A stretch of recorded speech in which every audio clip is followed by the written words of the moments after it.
ಕಡಲೆ ಇರಲಿ, ಹಲಸಂದೆ ಬೀಜ, ಕಪ್ಪು ಕಡಲೆ ಅಥವಾ ಬಿಳಿ ಕಡಲೆ, ಎಲ್ಲವೂ ಸ್ವಾದಿಷ್ಟವಾಗುತ್ತೆ.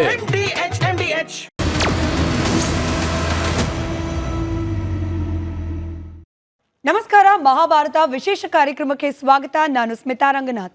ಇವತ್ತಿನ ಮಹಾಭಾರತ ಕಾರ್ಯಕ್ರಮದ ವಿಶೇಷ ಅತಿಥಿ ಚಿಂತಕರಾದ ಚಕ್ರವರ್ತಿ ಸೂಲಿಬೆಲೆ ಅವರು. ನಮಸ್ಕಾರ, ಕಾರ್ಯಕ್ರಮಕ್ಕೆ ಸ್ವಾಗತ. ನಮಸ್ತೆ ಸ್ಮಿತಾ. ಚಕ್ರವರ್ತಿ ಅವರೇ, 150ನೇ ವರ್ಷಾಚರಣೆ ವಂದೇ ಮಾತರಂ ನಮ್ಮ ರಾಷ್ಟ್ರೀಯ ಗೀತೆಯದ್ದು ಆಚರಣೆ ಆಗ್ತಾ ಇದೆ. 10 ಗಂಟೆಗಳ ಸುದೀರ್ಘ ಡಿಬೇಟ್ಗೆ ಪಾರ್ಲಿಮೆಂಟ್ನಲ್ಲಿ ಅವಕಾಶ ಮಾಡಿಕೊಡಲಾಗಿದೆ. ಆದರೆ ನನಗಿರುವ ಕುತೂಹಲ, ನೀವು ಬೇರೆ ಬೇರೆ ದೇಶಗಳನ್ನು ಓಡಾಡಿದ್ದೀರಿ, ಆ ದೇಶದ ಸಂಸ್ಕೃತಿ ಬಗ್ಗೆ ತಿಳ್ಕೊಂಡಿದ್ದೀರಿ. ಪ್ರಪಂಚದ ಯಾವುದಾದ್ರೂ ರಾಷ್ಟ್ರದಲ್ಲಿ ರಾಷ್ಟ್ರೀಯ ಗೀತೆಯನ್ನು ಸೆನ್ಸಾರ್ ಮಾಡಿ ಹಾಡುವ ಅನಿವಾರ್ಯತೆ ಇದೆಯಾ ಅಂತ ಹೇಳಿ? ವಾಸ್ತವವಾಗಿ ಹಾಗೆ ನೋಡಿದರೆ ಗೀತೆಯನ್ನೇ ಸೆನ್ಸಾರ್ ಮಾಡಬಾರ್ದು. ಗೀತೆಯಲ್ಲಿ ಒಂದು ಪದ ಬದಲಾಗಬೇಕು ಅಂತಂದರೆ ಲೇಖಕರ ಅನುಮತಿ ಬೇಕು, ಅಥವಾ ಸಾರ್ವಜನಿಕವಾಗಿರುವಂಥ ಒಪ್ಪಿಗೆ ಸ್ವೀಕೃತಿ ಬೇಕು. ಉದಾಹರಣೆಗೆ ನಮ್ಮದು ನಾಡಗೀತೆಯಲ್ಲಿ ಒಂದು ಸಣ್ಣ ಪದವನ್ನು ಸೇರಿಸಬೇಕಾದಾಗಲೂ ಕೂಡ ಸೇರಿಸಬೇಕೋ ಬೇಡವೋ, ಅದು ಕವಿಯ ಆಶಯಕ್ಕೆ ಒಪ್ಪಿಗೆ ಆಗುತ್ತಾ, ಕವಿ ಅದನ್ನು ಒಪ್ಕೊಳ್ಬೋದಾ ಅಂತ ಅಂದ್ಕೊಂಡಾಗ ಇಡೀ ಸಮಾಜ ಕವಿ ಅದಕ್ಕೆ ವಿರುದ್ಧವಾಗಿ ಇರಲಾರರು, ಹೀಗಾಗಿ ಮಾಡ್ಬೋದು ಎನ್ನುವಂಥ ಒಂದು ಪರಿಕಲ್ಪನೆಯಿಂದ ಒಂದು ಸಾರ್ವಜನಿಕವಾದ ಕನ್ಸೆಂಟ್ ಬೇಕು ಅದಕ್ಕೆ. ಆದರೆ ದುರದೃಷ್ಟಕರ ಸಂಗತಿ ಏನು ಅಂತಂದರೆ, ವಂದೇ ಮಾತರಂ ಒಂದೇ ನಮ್ಮ ದೇಶದಲ್ಲಿ ನಾವು ಯಾರದೇ ಆ ಬರದಂಥವನ್ನ ಕನ್ಸೆಂಟ್ ಇಲ್ಲದೆ ನಮಗೆ ಬೇಕಾದಾಗ ಅದನ್ನು ತುಂಡರಿಸಿದ್ವಿ. ಅಷ್ಟೇ ಅಲ್ಲದೆ ಅದನ್ನು ವಿರೋಧಿಸ್ಕೊಳ್ತಾ ಬಂದ್ವಿ. ಕೋಟ್ಯಂತರ ಜನ ಅದನ್ನು ಸಮರ್ಥಿಸಿಕೊಳ್ಳುವಾಗ ಕೆಲವು ಜನ ಅದನ್ನು ವಿರೋಧಿಸಿದ್ರು ಅಂದ ಮಾತ್ರಕ್ಕೆ ಅದನ್ನು ಹಾಡಬೇಕಾದಾಗ ಇಷ್ಟೇ ಹಾಡಿದರೆ ಸಾಕು, ಹೀಗೆ ಹಾಡಿದರೆ ಸಾಕು ಅಂತ ಹೇಳುವಂಥ ಒಂದು ವಿಕಟ ಸ್ಥಿತಿಗೆ ನಾವು ಒಳಗಾದ್ವಿ ಅಂತ ನನಗನ್ಸುತ್ತೆ. ಆ ದೃಷ್ಟಿಯಿಂದ ವಂದೇ ಮಾತರಂ ಯಾವ ಹಾಡಿನ ಪೂರ್ಣ ಸತ್ವವೇ ಅದರ ಉಳಿದ ಸ್ಟ್ಯಾನ್ಸಾಗಳಲ್ಲಿದೆಯೋ ಅದನ್ನೇ ಬಿಟ್ಟು ಭೌಗೋಳಿಕ ವರ್ಣನೆಯ ಅಷ್ಟನ್ನೇ ಇಟ್ಕೊಂಡು ವಂದೇ ಮಾತರಂ ಅಂತ ಹೇಳುವಂಥ ದುರ್ದಶೆಗೆ ಒಂದು ಸಿಲ್ಕೊಂಡ್ವಿ ಅಂತ ಅನ್ಸುತ್ತೆ ನನಗೆ. ಆ ಗೀತೆಯ ಮೂಲ ಉದ್ದೇಶ ಇದ್ದಿದ್ದು, ಹಾಗೆ ಆ ಗೀತೆಯನ್ನ ಬರದ ಸಂದರ್ಭದಲ್ಲಿ ಬಳಕೆ ಮಾಡ್ತಿದ್ದು ಕೂಡ ಇಡೀ ದೇಶವನ್ನ ಒಂದು ಮಾಡ್ಲಿಕ್ಕೆ. ಸ್ವತಂತ್ರ ಸಂಗ್ರಾಮದಲ್ಲಿ ಕಾಶ್ಮೀರದಿಂದ ಕನ್ಯಾಕುಮಾರಿವರೆಗೂ ಕೂಡ ಆ ಗೀತೆಯನ್ನ ಹಾಡ್ತಾ ಇದ್ದಿದೆ ನಾವೆಲ್ಲರೂ ಒಂದು ಅನ್ನೋ ಭಾವನೆಯನ್ನ ವ್ಯಕ್ತಪಡಿಸ್ಲಿಕ್ಕೆ. ಆದ್ರೆ ಈಗ ದೇಶವನ್ನ ಒಗ್ಗೂಡಿಸಿದ ಗೀತೆಯನ್ನೇ ತುಂಡಾಕಿಸಿದ ಮನಸ್ಥಿತಿ ಇದೆಯಲ್ಲ, ಏನ್ ಹೇಳ್ಬೇಕು? 150 ವರ್ಷಗಳ ಬಳಿಕ ನಿಂತ್ಕೊಂಡು ಯೋಚನೆ ಮಾಡಿದಾಗ ಏನ್ ಅನ್ನಿಸ್ಕೊಳ್ಬೇಕು? ಒಂದು ಈ ತುಂಡಾಗುವ ಪ್ರಕ್ರಿಯೆ ಇದೆಯಲ್ಲ, ಸಲೀಸಾಗಿದ್ದಲ್ಲ. ವಾಸ್ತವವಾಗಿ ನಾನು ನಿಮ್ಗೆ ಆಗ್ಲೇ ಹೇಳಿದ್ನಲ್ಲ, ವಂದೇ ಮಾತರಂ ಅನ್ನೋದು ಆನಂದ ಮಠ ಅನ್ನುವಂಥ ಕಾದಂಬರಿಯಲ್ಲಿ ಬರುವಂಥ ಒಂದು ಗೀತೆ ಅಷ್ಟೇ. ಆ ಗೀತೆಯ ಮಂತ್ರ ಸ್ಪರ್ಶ ಏನು ಆ ಗೀತೆಗಿತ್ತು, ಆ ಕಾರಣಕ್ಕೆ ಅದು ಪಾಪ್ಯುಲರ್ ಆಗಿದ್ದು. ಮೊದಲನೇದಾಗಿ ಅವತ್ತು ನಾವು ಬ್ರಿಟಿಷರ ಅಡಿಯಾಳಾಗಿದ್ವಿ, ಬ್ರಿಟಿಷರ ದಾಸ್ಯತ್ವವನ್ನು ಸ್ವೀಕಾರ ಮಾಡಿದ್ದಂಥ ಪರಿಸ್ಥಿತಿಯಲ್ಲಿ ನಾವಿದ್ವಿ. ಇಂಥ ಸಂದರ್ಭದಲ್ಲಿ ಬಂಗದರ್ಶನ ಅಂತ ಒಂದು ಪತ್ರಿಕೆಯಲ್ಲಿ ಕವಿ ಬಂಕಿಮರು ಬರೆದಂಥ ಒಂದು ಕಾದಂಬರಿ ನಿರಂತರವಾಗಿ ಏನು ಬರ್ತಿತ್ತೋ, ಆ ಕಾದಂಬರಿಯಲ್ಲಿ ಬರುವಂಥ ಒಂದು ಗೀತೆಯಾಗಿ ವಂದೇ ಮಾತರಂ ಬಂತು. ಆ ಕಾದಂಬರಿಯಲ್ಲಿ ಹೇಗೆ ಬರುತ್ತೆ ಅಂತಂದರೆ, ಒಂದಷ್ಟು ಸನ್ಯಾಸಿಗಳು ಅವರು ಇಡೀ ಹೋರಾಟವನ್ನು ಮುಸಲ್ಮಾನರ ವಿರುದ್ಧ ಸಂಘಟನೆ ಮಾಡ್ತಾರೆ. ಅದು ಬ್ರಿಟಿಷರ ವಿರುದ್ಧ ನೇರ ಹೇಳಲಿಕ್ಕಾಗೋದಿಲ್ಲ, ಹೀಗಾಗಿ ಮುಸಲ್ಮಾನರನ್ನು ರೂಪಕವಾಗಿ ಅವರು ಇಟ್ಕೊಳ್ಳೋ ಪ್ರಯತ್ನವನ್ನು ಮಾಡಿದ್ರು. ಆ ಥರದ ಪರಿಸ್ಥಿತಿಯಲ್ಲಿ ಆಗಿತ್ತು. ಬಹಳ ಹಿಂದೆ ಈ ದೇಶದಲ್ಲಿ ಸನ್ಯಾಸಿಗಳ ದೊಡ್ಡ ಆಂದೋಲನ ನಡೆದಿತ್ತು. ಅದನ್ನೇ ಕೇಂದ್ರವಾಗಿ ಇಟ್ಕೊಂಡು ಈ ಒಂದು ಪ್ರಕ್ರಿಯೆಯನ್ನು ರೂಪಿಸ್ತಾರೆ. ಅದರಲ್ಲಿ ಏನಾಗುತ್ತೆ, ಯಾರ್ಯಾರು ಬರ್ತಾರೋ ಅವರಿಗೆ ಸಂತಾನರಾಗುವ, ಅಂದರೆ ಸನ್ಯಾಸಿಗಳಾಗುವಂಥ ದೀಕ್ಷೆಯನ್ನು ಕೊಡಲಾಗುತ್ತೆ. ಯಾರ ಸಂತಾನರು? ತಾಯಿ ಭಾರತೀಯ ಸಂತಾನರು ಅಂತ ಹೇಳುವಂಥ ಪರಿಕಲ್ಪನೆ. ಆ ಪರಿಕಲ್ಪನೆ ಹೇಗೆ ಅಂತಂದ್ರೆ, ಒಬ್ಬ ತಾಯಿ ಕಾಳಿ ಸ್ವರೂಪದಲ್ಲಿ ಇರ್ತಾಳೆ, ಕೈಗೆ ಬೇಡಿ ಹಾಕೊಂಡು ನಿಂತಿರ್ತಾಳೆ. ಬಂದವನು ಕೇಳ್ತಾನೆ, ಯಾಕೆ ಕಾಳಿ ಸ್ವರೂಪಳಿ ಇವಳು, ಯಾಕೆ ಕಪ್ಪಗಿದ್ದಾಳೆ? ಯಾಕೆ ಕಪ್ಪಗಿದ್ದಾಳೆ ಅಂದ್ರೆ ಅಂಧಕಾರವನ್ನು ಹೊತ್ಕೊಂಡಿದ್ದಾಳೆ. ಇಡೀ ದೇಶ ಸ್ಮಶಾನ ಸದೃಶವಾಗಿದ್ದಾಗ ಈ ದೇಶದ ತಾಯಿ ಮಾತ್ರ ಹೇಗೆ ಖುಷಿಯಾಗಿರ್ಲಿಕ್ಕೆ ಸಾಧ್ಯ ಅಂತ ಹೇಳುವ ಪ್ರಕ್ರಿಯೆ. ಅದಾದ ನಂತರ ಕೈಗೆ ಬೇಡಿ ಹಾಕಿರೋದು ಯಾರು ಆಳ್ತಾ ಇದ್ದಾರೋ ಅವ್ರು ಬೇಡಿ ಹಾಕಿದ್ದಾರೆ. ಇದನ್ನು ಬಿಡಿಸೋದು ಹೇಗೆ? ಎಲ್ಲವನ್ನು ತ್ಯಾಗ ಮಾಡಿ ನೀನು ಇದಕ್ಕೆ ಸೇರ್ಕೊಂಡಾಗ ಮಾತ್ರ ಬಿಡಿಸ್ಲಿಕ್ಕೆ ಸಾಧ್ಯ ಅಂತ. ಹೀಗೆ ಆ ಒಂದು ಮೊಮೆಂಟಮ್ ಅನ್ನು ಕ್ರಿಯೇಟ್ ಮಾಡುವಂತ ಪ್ರಕ್ರಿಯೆ ಇದೆಯಲ್ಲ, ಅದು ಬಂಗದರ್ಶನ ಅನ್ನುವಂಥ ಪತ್ರಿಕೆಯಲ್ಲಿ ಬರುವಾಗ ಈ ದೇಶದ ತರುಣರು ಹುಚ್ಚಿಗೆ ಬಿದ್ದು ಓದಿದ್ದಾರೆ ಅದನ್ನ. ಮುಂದೇನು ಬರುತ್ತೆ, ಮುಂದೇನಾಗುತ್ತೆ, ಹೇಗೆ ಇವರು ಕಾಪಾಡಿದ್ದಾರೆ, ನಾನೂ ಕೂಡ ಸಂತಾನನಾಗಬೇಕಲ್ಲ, ನಾನೂ ಕೂಡ ಈ ರಾಷ್ಟ್ರದ ರಕ್ಷಣೆಗೆ ಬರಬೇಕಲ್ಲ ಎನ್ನುವಂಥ ಪ್ರೇರಣೆಯನ್ನು ಇಡೀ ಕಾದಂಬರಿ ಕೊಟ್ಟಿದೆ. ಅದರಲ್ಲಿ ಪ್ರೇರಣೆಯ ಮೂಲ ಅಂಶ ನೀವು ಈಗ ಗಮನಿಸಿದ್ರೂ ಗೊತ್ತಾಗುತ್ತೆ. ತಾಯಿ ಭಾರತೀಯ ಆ ಕೆಟ್ಟ ಸ್ವರೂಪದ ವರ್ಣನೆ ಮತ್ತು ಆಕೆಯನ್ನು ಭವ್ಯಗೊಳಿಸುವಂಥ ಪರಿಕಲ್ಪನೆ. ಆ ಪರಿಕಲ್ಪನೆ ಹಿನ್ನೆಲೆಯಲ್ಲಿ ತ್ವಂ ಹಿ ದುರ್ಗಾ ದಶಪ್ರಹರಣ ಧಾರಿಣಿ ಕಮಲ ಕಮಲದಲ ವಿಹಾರಿಣಿ ಅಂತ ಹೇಳೋದಿರ್ಬೋದು, ಅಥವಾ ತುಮಿ ವಿದ್ಯಾ ತುಮಿ ಧರ್ಮ ತುಮಿ ಹೃದಯ ತುಮಿ ಮರ್ಮ ಅಂತ ಹೇಳುವಂತಿರ್ಬೋದು, ಅಥವಾ ಆಕೆಯ ರಕ್ಷಣೆಗೋಸ್ಕರ ಕೋಟಿ ಕೋಟಿ ಕಂಠಗಳು, ಕೋಟಿ ಕೋಟಿ ಕಂಠ ಕಲಕಲ ನಿನಾದ ಕರಾಲೆ, ಕೋಟಿ ಕೋಟಿ ಭುಜೈರ್ಧೃತ ಕರಕರವಾಲೆ ಅಂತ ಹೇಳೋದಿರ್ಬೋದು. ಇವೆಲ್ಲ ಸೇರಿಸಿಕೊಂಡು ಅದಕ್ಕೊಂದು ಸ್ವರೂಪವನ್ನು ಕೊಟ್ಟಿವೆ ಅಂತ ಈ ದೃಷ್ಟಿಯಿಂದ ನಂಗೆ ನೋಡುವಾಗ ಅನ್ಸುತ್ತೆ, ಆ ವಂದೇ ಮಾತರಂ ಗೀತೆಯ ಎಸೆನ್ಸ್ ಏನಿತ್ತು, ಆ ಎಸೆನ್ಸ್ ಅನ್ನು ತುಂಡರಿಸುವ ಪ್ರಯತ್ನ ಇದೆಯಲ್ಲ, ಆ ಪ್ರಯತ್ನ ದೇಶ ವಿಭಜನೆಯ ಮೊದಲನೇ ಹೆಜ್ಜೆ ಅಂತ ನನಗನ್ಸುತ್ತೆ. ಈ ದೇಶದಲ್ಲಿ ದೇಶ ವಿಭಜನೆ ಹೇಗಾಯಿತು ಅಂತ ನೀವೇನಾದರೂ ಕೇಳಿದರೆ, ನೀವು ನಿಸ್ಸಂಶಯವಾಗಿ ಅದರ ಮೊದಲನೇ ಪಾಯಿಂಟ್ ಇಲ್ಲಾಯ್ತು ಅಂತ. ಯಾಕೆ ವಿಭಜನೆ ಆಯಿತು ಅಂತ ಕೇಳಿದ್ರೆ, ಈ ದೇಶದ ಕೆಲವು ಮುಸಲ್ಮಾನರು ಹೇಳಿದ್ರು ನಮ್ಮಲ್ಲಿ ಮೂರ್ತಿ ಪೂಜೆಗೆ ಅವಕಾಶ ಇಲ್ಲ, ಹೀಗಾಗಿ ನಾವು ಒಂದೇ ಮಾತರಂ ಅಂತ ಹೇಳೋದಿಲ್ಲ ಅಂತ. ತಾಯೇ ನಿನಗೆ ವಂದಿಸುವೆ ಅಂತ ಹೇಳಲಿಕ್ಕೆ ಸಿದ್ಧರಾಗೋದಿಲ್ಲ ಅವರು. ಈ ಕಾರಣಕ್ಕೋಸ್ಕರ ಅವ್ರನ್ನ ಕನ್ವಿನ್ಸ್ ಮಾಡ್ಲಿಕ್ಕೋಸ್ಕರ ಎಲ್ಲೆಲ್ಲಿ ಭಾರತವನ್ನ ತಾಯಿ ಅಂತ ಗುರುತಿಸಿರುವಂತ, ದುರ್ಗೆಯನ್ನ ಆರಾಧಿಸುವಂತ ಸಾಲುಗಳಿವೆಯೋ ಅದನ್ನ ತೆಗೆದುಬಿಟ್ಟು ನಾವು ಸುಜಲಾಂ ಸುಫಲಾಂ ಶುಭ್ರ ಜ್ಯೋತ್ಸ್ನಾಂ ಇವಿಷ್ಟಿರುವಂತ ಗೀತೆಯನ್ನು ಮಾತ್ರ ಹಾಡೋಣ ಅಂತ ಕಾಂಗ್ರೆಸ್ಸು ಒಂದು ಐಡಿಯಾ ಮುಂದಿಡ್ತು. ಆ ಐಡಿಯಾನ ಆರಂಭದಲ್ಲಿ ಒಪ್ಪಿಕೊಂಡ ಮುಸಲ್ಮಾನರು ಆನಂತರದ ದಿನಗಳಲ್ಲಿ ಹೇಳಿದ್ರು ಒಂದೇ ಮಾತರಂ ಅನ್ನೋ ಪದಕ್ಕೇ ವಿರೋಧ ನಮಗೆ ಅಂತ. ಸೊ ನೀವು ಒಬ್ಬನಿಗೆ ಒಪ್ಪಿಸ್ಲಿಕ್ಕೆ ಅಥವಾ ಓಲೈಸ್ಲಿಕ್ಕೆ ಶುರು ಮಾಡಿದ್ರೆ ಅವನು ಯಾವ ಹಂತಕ್ಕೆ ಬೇಕಿದ್ರೂ ಹೋಗ್ತಾನೆ ಅನ್ನೋದಕ್ಕೆ ಈ ಒಂದೇ ಮಾತರಂ ಗೀತೆ ತುಂಡಾಗಿದ್ದೇ ಉದಾಹರಣೆ. ನನಗನ್ಸುತ್ತೆ 1923 ಕಾಕಿನಾಡದ ಅಧಿವೇಶನದಲ್ಲಿ ಯಾವತ್ತು ಮೌಲಾನಾ ಮೊಹಮ್ಮದ್ ಅಲಿ ಒಂದೇ ಮಾತರಂ ಹಾಡೋದನ್ನ ನಿಲ್ಲಿಸಬೇಕು ಅಂತ ವಿಷ್ಣು ದಿಗಂಬರ್ ಪಲಸ್ಕರ್ಗೆ ಹೇಳಿದ್ರು, ಅಲ್ಲಿಂದ ಒಂದೇ ಮಾತರಂನ ಒಂದು ಬೇರೆ ಸ್ವರೂಪ ತಗೊಳ್ತು. ಆ ಬೇರೆ ಸ್ವರೂಪ ತಗೊಳ್ಳೋದ್ರ ಹಿಂದಿಂದೆ ಪಾಕಿಸ್ತಾನದ ಬೀಜಾವಾಪ ಆಯಿತು ಮತ್ತು ಈ ದೇಶ ತುಂಡರಿಸ್ತು ಅಂತ ನನ್ಗನ್ಸುತ್ತೆ. ಆಯ್ತು, ನಾವು ಈ ಪಾಲಿಟಿಕ್ಸ್ ಅಂದ್ರೆ ನೆಹರು ಕಾಲದಲ್ಲಿ ನಡೆದ ಪಾಲಿಟಿಕ್ಸ್ ಬಗ್ಗೆ ಮಾತನಾಡ್ಲಿಕ್ಕೆ ಮುಂಚೆ ಪಾರ್ಲಿಮೆಂಟ್ ಅಲ್ಲಿ ಈಗ ಆದ ಚರ್ಚೆಯ ಕೆಲವೊಂದಷ್ಟು ಸಂದೇಹಗಳನ್ನು ನಿಮ್ಮ ಮುಂದೆ ಇಡ್ತೀನಿ.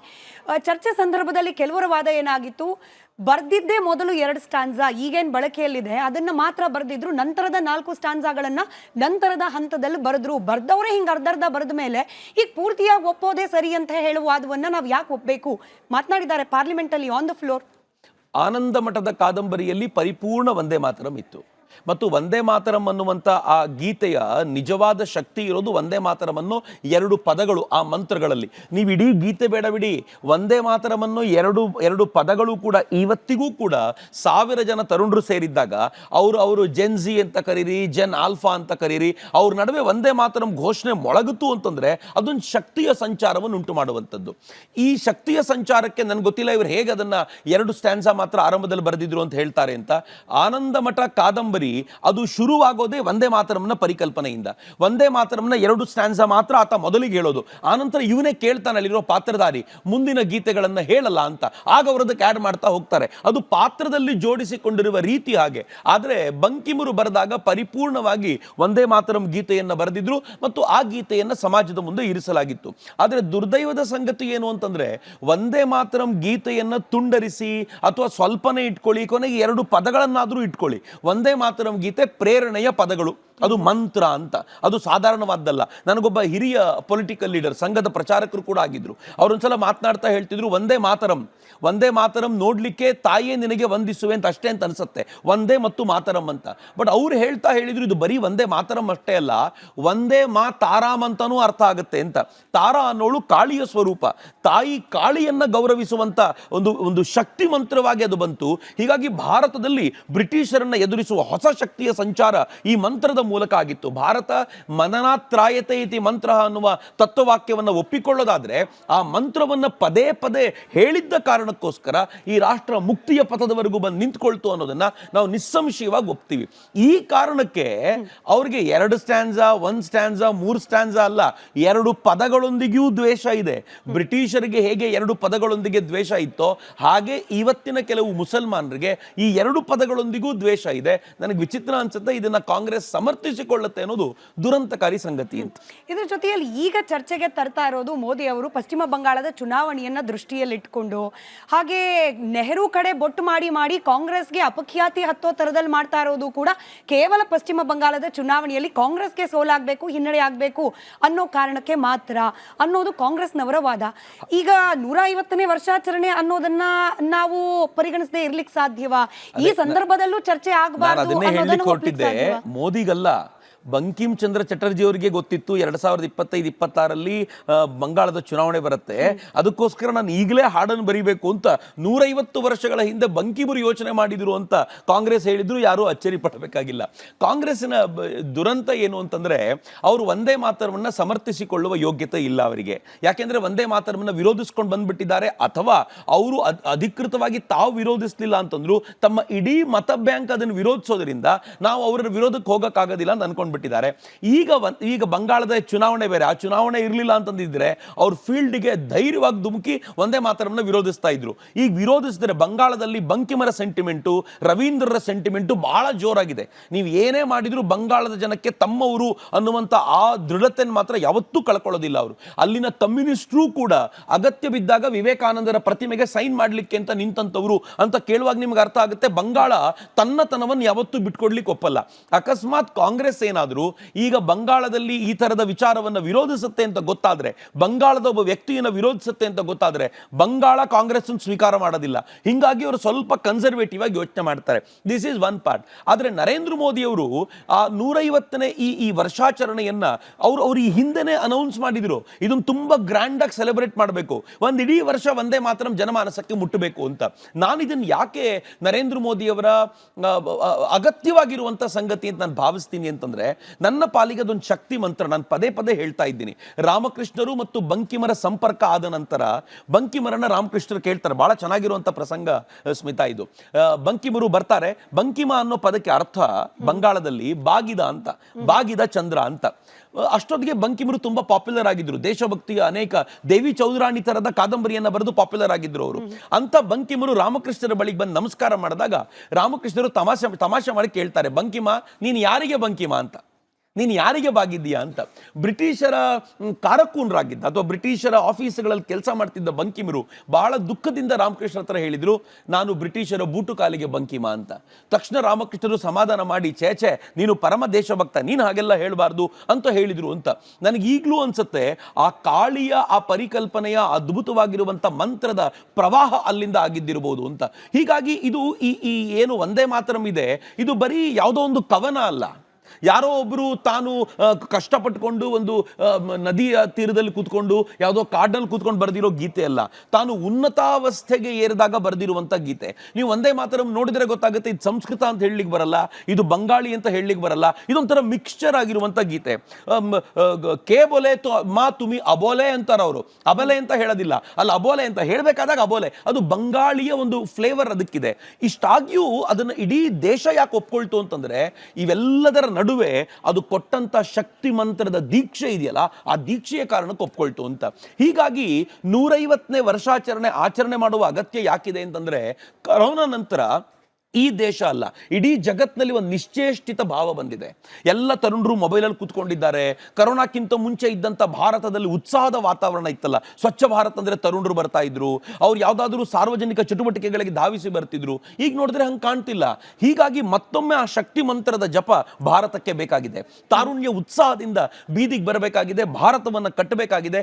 ಈ ದಿಸೆಯಲ್ಲಿ ಭಗವಂತ ನಮ್ಗೆ ಕೊಟ್ಟಿರುವಂಥ ಅವಕಾಶ 150ನೇ ವರ್ಷಾಚರಣೆ, ಊರೂರಲ್ಲೂ ವಂದೇ ಮಾತರಂ ಘೋಷಣೆ ಮೊಳಗಲಿ ಅಂತ ಭಗವಂತ ಅವಕಾಶ ಕೊಟ್ಟಿರುವಾಗ ಒಬ್ಬ ಸಮರ್ಥ ಪ್ರಧಾನಿಯಾಗಿ ನರೇಂದ್ರ ಮೋದಿ ಇಂಥ ಅವಕಾಶವನ್ನು ಬಳಸ್ಕೊಳ್ಳದೆ ಇರ್ತಾರೇನೋ? ಐ ಥಿಂಕ್ ಅವರು ತುಂಬ ಸಮರ್ಥವಾಗಿ ಬಳಸ್ಕೊಂಡಿದ್ದಾರೆ. ಬಟ್ ಪ್ರತಿಯೊಂದರಲ್ಲೂ ರಾಜಕೀಯವನ್ನೇ ಗಮನಿಸುವಂಥ ನಮ್ಮ ಪ್ರತಿಪಕ್ಷಗಳಿಗೆ, ಸ್ಪೆಷಲಿ ಕಾಂಗ್ರೆಸ್ ನಂತವರಿಗೆ ಐ ಥಿಂಕ್ ಇದನ್ನು ಬಿಟ್ಟರೆ ಬೇರೆ ಆಲೋಚನೆ ಮಾಡ್ಲಿಕ್ಕೆ ಸಿಗೋದಿಲ್ಲ ಅಂತ ಅನ್ಸುತ್ತೆ. ಬಿಜೆಪಿ ಕೂಡ ಇದರಲ್ಲಿ ಪಾಲಿಟಿಕ್ಸ್ ಮಾಡ್ತಿದೆ ಅನ್ನೋ ಆರೋಪವನ್ನ on the floor Priyanka Vadra ಅವರು ನೇರವಾಗಿ ಮಾಡ್ತಾರೆ. ನ್ಯಾಷನಲ್ ಆಂಥಮ್, ನ್ಯಾಷನಲ್ ಸಾಂಗ್ ಎರಡನ್ನೂ ಕೂಡ ಹಾಡದ RSS ಪ್ರೇರಿತ ಬಿಜೆಪಿ ಅವರು ಈಗ ವಂದೇ ಮಾತರಂ ನಾವು ಉದ್ಧಾರ ಮಾಡ್ತೀವಿ, ಜನರಿಗೆ ತಲುಪಿಸ್ತೀವಿ ಅಂತ ಹೇಳ್ತಿರೋದೇನೆ ದುಃಖಕರ ಸಂಗತಿ. ವಂದೇ ಮಾತರಮನ್ನ ಕಾಂಗ್ರೆಸ್ 1930ರ ದಶಕದಿಂದ ಈವರೆಗೂ ಕೂಡ ಪ್ರತಿಯೊಂದು ಸಭೆ ಸಮಾರಂಭಗಳಲ್ಲೂ ಕೂಡ ಹಾಡ್ತಾ ಬಂದಿದೆ ಕಾಂಗ್ರೆಸ್ ಪಕ್ಷ. ಆದ್ರೆ ವಂದೇ ಮಾತರಮನ್ನ ಹಾಡದೇ ಇರೋ ಯಾವ್ದಾದ್ರು ಪಕ್ಷ ಇದೆ ಅಂದ್ರೆ ಬಿಜೆಪಿ.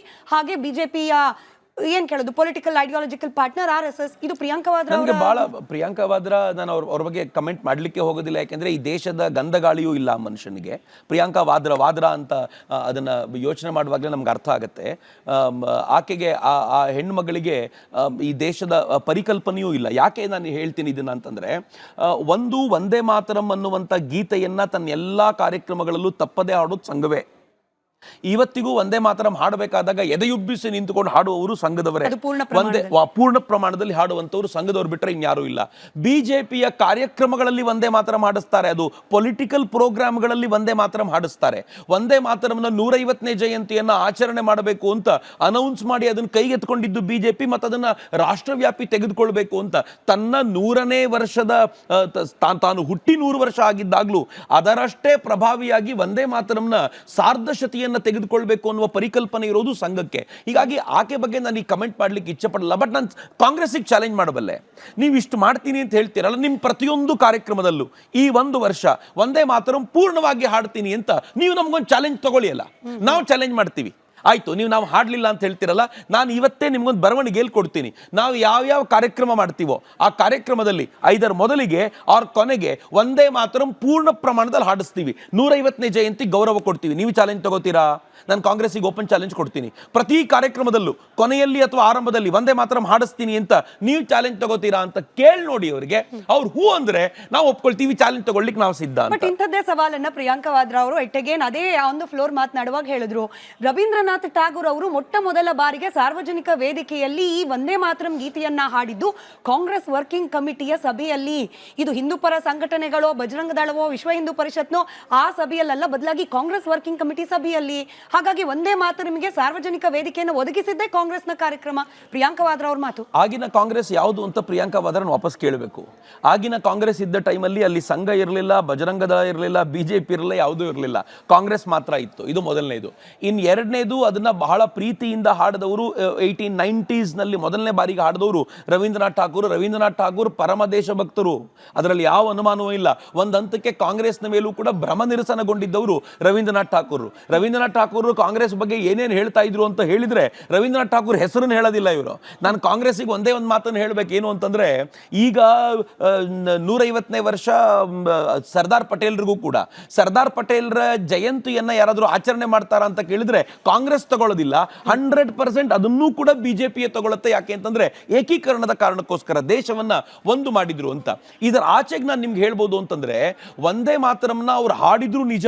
ಅವ್ರು ಹಾಡಿದ ನಂತರ ವಂದೇ ಮಾತರಂ ಒಂದು ಮಂತ್ರವಾಗಿ ಈ ದೇಶದ ತರುಣರಲ್ಲಿ ಹಬ್ಬಿದ್ ಯಾವಾಗ? 1905 ನಲ್ಲಿ ಯಾವಾಗ ಈ ದೇಶದಲ್ಲಿ ಬಂಗಾಳದ ವಿಭಜನೆ ಆಯಿತು, ಪೂರ್ವ ಮತ್ತು ಪಶ್ಚಿಮ ಬಂಗಾಳ ಅಂತ ಎರಡು ಸೆಪರೇಟ್ ಮಾಡುವಂತ ಪ್ರಯತ್ನ ಮಾಡಿದ್ರು, ಆಗ ಈ ದೇಶದ ತರುಣರು ವಂದೇ ಮಾತರಂನ ತೆಗೆದುಕೊಂಡ್ರು. ವಂದೇ ಮಾತರಂ ಹೇಳ್ತಾ ಘೋಷಣೆ ಮೊಳಗಿಸ್ಲಿಕ್ಕೆ ಶುರು ಮಾಡಿದ್ರು. ರಿಸ್ಲೆ ಒಂದು ಕಾನೂನು ತಗೊಂಡ್ ಬಂದ. ಏನ್ ತಗೊಂಡ್ ಬಂದ ಅಂತಂದ್ರೆ, ಅವನು ಬಂಗಾಳದ ವಿಭಜನೆಯ ಸಂದರ್ಭದಲ್ಲಿ ವಂದೇ ಮಾತರಂ ಹಾಡೋದನ್ನ ನಿಷೇಧ ಮಾಡಿದ. ಯಾಕೆ ವಂದೇ ಮಾತರಂ ನಿಷೇಧ ಮಾಡಿದ ಅಂತ ಕೇಳಿದ್ರೆ, ಒಬ್ಬ ಲೇಖಕರು ಬಹಳ ಚೆನ್ನಾಗಿ ಹೇಳ್ತಾರೆ, ವಂದೇ ಮಾತರಂ ಅಂದ್ರೆ ನಮಗೆ ತಾಯೇ ವಂದಿಸುವೆ ಅಂತ. ಆದ್ರೆ ಬ್ರಿಟಿಷರಿಗೆ ಅನ್ನಿಸ್ತಿತ್ತಂತೆ it's a code word for ಬಾಂದೋ ಮಾರೋ ಅಂತ. ಬಾಂದೋ ಮಾರೋ ಅನ್ನೋದಕ್ಕೆ ಕೋಡ್ ವರ್ಡ್ ಇದ್ದು ಅಂತ. ಹೀಗಾಗಿ ಜನರೊಳಗೆ ಬ್ರಿಟಿಷರ ವಿರುದ್ಧದ ಆಕ್ರೋಶವನ್ನ ಹೊತ್ತಿಸುವಂತ ಈ ಪ್ರಯತ್ನ ವಂದೇ ಮಾತರಂನ ಮೂಲಕ ಆಗುತ್ತೆ. ಹೀಗಾಗಿ ವಂದೇ ಮಾತರಂನ ಬ್ಯಾನ್ ಮಾಡಬೇಕು ಅಂತ ಯಾವಾಗ ಬ್ಯಾನ್ ಮಾಡಿದ್ರು, ಆಗ ವಂದೇ ಮಾತರಂ ಇನ್ನೂ ಹೆಚ್ಚು ಪ್ರಚಾರ ಪಡ್ಕೊಳ್ತು. ಆಗ ವಂದೇ ಮಾತರಂ ಶಾಲೆಗಳಲ್ಲಿ ಮಕ್ಕಳು ಹಾಡಿದ್ರು. ಆಶ್ಚರ್ಯ ಅನ್ಸುತ್ತೆ ವಂದೇ ಮಾತರಂ ಬಗ್ಗೆ ಇವ್ರು ಮಾತನಾಡುವಾಗ ನಂಗೆ ನಗು ಬರುತ್ತೆ. ಯಾಕೆ ಅಂತಂದ್ರೆ, ವಂದೇ ಮಾತರಂ ಅನ್ನೋ 2 ಪದಗಳನ್ನ ಉಚ್ಚರಿಸಿದ್ರು ಎನ್ನುವ ಕಾರಣಕ್ಕೆ, ಆ ಗೀತೆಯನ್ನ ಹಾಡಿದ್ರು ಅನ್ನೋ ಕಾರಣಕ್ಕೆ ಪಶ್ಚಿಮ ಬಂಗಾಳದ ರಂಗಾಪುರದ ಶಾಲೆಯಲ್ಲಿರುವಂತ ಮಕ್ಕಳಿಗೆ ದಂಡ ಹಾಕಿದ್ರು.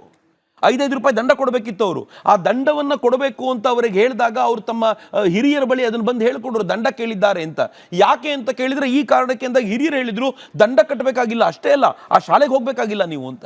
ರಂಗಾಪುರದ ಮಕ್ಕಳಿಗೋಸ್ಕರ ರಾಷ್ಟ್ರೀಯ ಪರಿಪ್ರೇಕ್ಷೆ ಇರುವಂತ ರಾಷ್ಟ್ರೀಯ ಪರಿಕಲ್ಪನೆಯ ಶಿಕ್ಷಣದ ಪರಿಕಲ್ಪನೆಯನ್ನ, ರಾಷ್ಟ್ರೀಯ ಶಿಕ್ಷಣದ ಪರಿಕಲ್ಪನೆಯನ್ನ ಭಾರತ ಕಟ್ಟಿಕೊಂಡಿದ್ದು ಆ ಕಾರಣಕ್ಕೆ. ಅದಕ್ಕೆ ವಂದೇ ಮಾತರಂ ಮೂಲ ಆಯಿತು. ಎಷ್ಟು ಚೆನ್ನಾಗಿ ಹೇಳ್ತಾರೆ ಅಂತಂದ್ರೆ, ಒಬ್ಬ ಇಂಗ್ಲಿಷ್ ಆಥರ್ ಹೇಳ್ತಾನೆ, ವಂದೇ ಮಾತರಂ ಅನ್ನೋದು ಸ್ವದೇಶಿ ಅನ್ನೋದರ ಅಥವಾ ವಂದೇ ಮಾತರಂನ ಮೂರ್ತ ರೂಪ ಸ್ವದೇಶಿ ಆಯ್ತು, ಅಥವಾ ಸ್ವದೇಶಿಯ ಹೃಸ್ವ ರೂಪ ವಂದೇ ಮಾತರಂ ಆಯ್ತು ಅಂತ.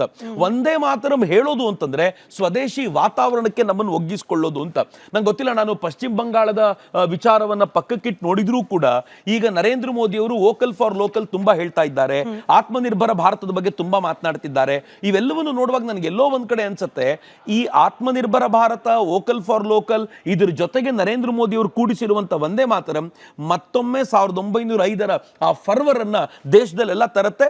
ಮತ್ತು ಯಾರ್ಯಾರು ಕಾಂಗ್ರೆಸ್ ಇದನ್ನು ಸೀರಿಯಸ್ ಆಗಿ ಕೇಳ್ಕೋಬೇಕು, ಯಾರ್ಯಾರು ದೇಶವನ್ನ ಒಡೆಯುವ ಚಿಂತನೆಯಲ್ಲಿ ನಿಂತಿದ್ದಾರೋ, ಈ ದೇಶವನ್ನ ಚೂರು ಮಾಡಬೇಕು ಅಂತಿದ್ದಾರೋ, ಅವರೆಲ್ಲರಿಗೂ ಪಾಠ ಕಲಿಸಿ ಭಾರತವನ್ನ ಒಗ್ಗೂಡಿಸುವ ಪ್ರಯತ್ನ ವಂದೇ ಮಾತರಂ ಮಾಡುತ್ತೆ. 1905 ಅಲ್ಲಿ ಅದೇ ಕೆಲಸವನ್ನು ಮಾಡಿತ್ತು, ಈಗ ಮತ್ತೆ ಅದೇ ಕೆಲಸವನ್ನು ಮಾಡುತ್ತೆ ಅಂತ ಅನ್ಸುತ್ತೆ. ಸರಿ, ನೆಹರು ಅವರನ್ನ ಡೆಲಿಬರೇಟ್ ಆಗಿ ವಂದೇ ಮಾತರಂ ವಿಚಾರದಲ್ಲಿ ಏಕೈಕ ವಿಲನ್ ಅನ್ನೋ ರೀತಿ ಬಿಂಬಿಸೋ ಪ್ರಯತ್ನ ಆಗ್ತಾ ಇದೆಯಾ, ಅದರಲ್ಲೂ ಮೋದಿ ಅವರ ಹತ್ರ?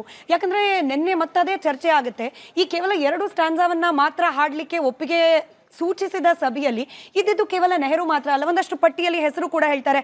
ಸರ್ದಾರ್ ಪಟೇಲ್ರು ಇದ್ರು, ಗಾಂಧಿ ಇದ್ರು, ಹಾಗೆ ಬೋಸ್ ಅವರಿದ್ರು, ರಾಜೇಂದ್ರ ಪ್ರಸಾದ್ ಅವರಿದ್ರು, ಮೌಲಾನಾ ಆಜಾದ್ ಅವರಿದ್ರು, ಸರೋಜಿನಿ ನಾಯ್ಡು ಅವರಿದ್ರು. ಇವರೆಲ್ಲರೂ ಸೇರಿ ಕೂಡಿ ಕೈಗೊಂಡ ನಿರ್ಧಾರವನ್ನ ಕೇವಲ ನೆಹರು ಅವರು ಮಾತ್ರ ತುಂಡರಿಸಿದ್ದು ಅಂತ ಹೇಳಿ ಡೆಲಿಬ್ರೇಟ್ ಆಗಿ ನೆಹರು ಅವರನ್ನ ಅಟ್ಯಾಕ್ ಮಾಡಲಾಗ್ತಾ ಇದೆ. ನೆಹರು ಅವರನ್ನ ಅಟ್ಯಾಕ್ ಮಾಡೋದು ಬರೀ ತುಂಡರಿಸಿದ್ರು ಅನ್ನೋ ಕಾರಣಕ್ಕೆ ಮಾತ್ರ ಅಲ್ಲ. ಒಂದು, ನಾನು ತುಂಡರಿಸುವ ವಿಚಾರವನ್ನು ನಿಮ್ಗೆ ಹೇಳೋದಾದ್ರೆ, ತುಂಡರಿಸುವ ವಿಚಾರ ಹೇಗೆ ಶುರುವಾಯಿತು ಅಂತಂದ್ರೆ 1923 ಕಾಕಿನಾಡದ ಸಭೆಯಲ್ಲಿ ಮೌಲಾನಾ ಮೊಹಮ್ಮದ್ ಅಲಿ ಕೂತಿದ್ರು. ವಿಷ್ಣು ದಿಗಂಬರ್ ಪುಲಸ್ಕರ್ ಹಾಡಬೇಕು ಅಂತ ಬಂದಿದ್ರು ವಂದೇ ಮಾತರಂ. ಇನ್ನೇನು ಹಾಡ್ಲಿಕ್ಕೆ ಶುರುವಾಗಬೇಕಾದಾಗ ಅವ್ರು ತಡೆದ್ರು, ಹಾಡಬಾರದು ಈ ಗೀತೆನ ಅಂತ. ಯಾಕೆ ಅಂತ ಕೇಳಿದ್ರೆ ಇದರಲ್ಲಿ ದೇವಿಯನ್ನ ಪೂಜಿಸುವಂತ ಪರಿಕಲ್ಪನೆ ಇದೆ, ವಂದೇ ಮಾತರಂ ಅನ್ನುವಂತ ಈ ಪರಿಕಲ್ಪನೆಗೆ ನನ್ನ ಧರ್ಮದಲ್ಲಿ ಸ್ಥಾನ ಇಲ್ಲ ಅಂತಂದ್ರು ಅವರು. ತಕ್ಷಣ ವಿಷ್ಣು ದಿಗಂಬರ್ ಪುಲಸ್ಕರ್ ಹೇಳಿದ್ರು, ಇದು ಮಸೀದಿ ಕಾರ್ಯಕ್ರಮ ಅಲ್ಲಪ್ಪ, ಇದು ರಾಷ್ಟ್ರೀಯ ಕಾರ್ಯಕ್ರಮ, ಇದು ಹಾಡಬೇಕು ಅಂತ ನಾನು ಬಂದಿದ್ದೀನಿ, ನಾನು ಹಾಡೋದನ್ನು ಕೇಳಬೇಕು ಅಂತ ಜನ ಕೂತಿದ್ದಾರೆ, ನೀನ್ ಯಾವನ್ ಹೇಳಲಿಕ್ಕೆ ಅಂತ. ಹಂಗಂದ ಅವ್ರು ಏನ್ ಹೇಳಿದ್ರು, ನಿನ್ನ ಧರ್ಮದಲ್ಲಿ ಸಂಗೀತಕ್ಕೆ ಅವಕಾಶ ಇಲ್ಲ ಅಂತಂದ್ಯಲ್ಲ ನೀನು, ಈಗ ನಿನ್ನ ಅಧ್ಯಕ್ಷ ಪದವಿಯಲ್ಲಿ ಕರ್ಕೊಂಡು ಬಂದು ಬಾಜಾ ಭಜಂತ್ರಿ ಬಾಜಿಸ್ಕೊಂಡು ಬಂದ್ರಲ್ಲ, ಆಗ ಸಂಗೀತ ನಡೀತಿತ್ತ, ವಂದೇ ಮಾತರಮಿಗೆ ಮಾತ್ರ ಆಗೋದಿಲ್ವಾ ಅಂತ ವಿಷ್ಣು ದಿಗಂಬರ್ ಪುಲಸ್ಕರ್ ಭರ್ಜರಿಯಾಗಿ ವಂದೇ ಮಾತರಂ ಮಾಡಿದ್ರು. ಜನ ಅದಕ್ಕೆ ಅದ್ಭುತವಾಗಿರುವಂತ ರಿಯಾಕ್ಷನ್ ಕೊಟ್ಟರು. ಆದ್ರೆ ಕಾಂಗ್ರೆಸ್ಸಿನ ಒಳಗೆ ತಳಮಳ ಶುರುವಾಗ್ಬಿಡ್ತು. ನಮಗೆ ಹೀಗೆ ಮಾಡ್ಕೊಂಡು ಹೋದ್ರೆ ಮುಸ್ಲಿಮರು ನಮ್ಮಿಂದ ದೂರ ಆಗ್ಬಿಡ್ತಾರೆ ಅಂತ ಮಹಾತ್ಮ ಗಾಂಧೀಜಿಯ ನೇತೃತ್ವದಲ್ಲಿ ವಂದೇ ಮಾತರಂನಲ್ಲಿ ಯಾವ ಸ್ಟ್ಯಾನ್ಸಾದಲ್ಲಿ ದುರ್ಗೆಯ ಪರಿಕಲ್ಪನೆ ಬರುತ್ತೋ ಆ ಸ್ಟ್ಯಾನ್ಸಾ ತೆಗೆದುಬಿಡಿ ಅಂದ್ರು. ಮೊದಲು ತೆಗೆದಿದ್ದು ಕೊನೆ ಸ್ಟ್ಯಾನ್ಸಾಗಳು ಮಾತ್ರ, ಕೊನೆಯ ಒಂದು ಸ್ಟ್ಯಾನ್ಸಾ ಮಾತ್ರ.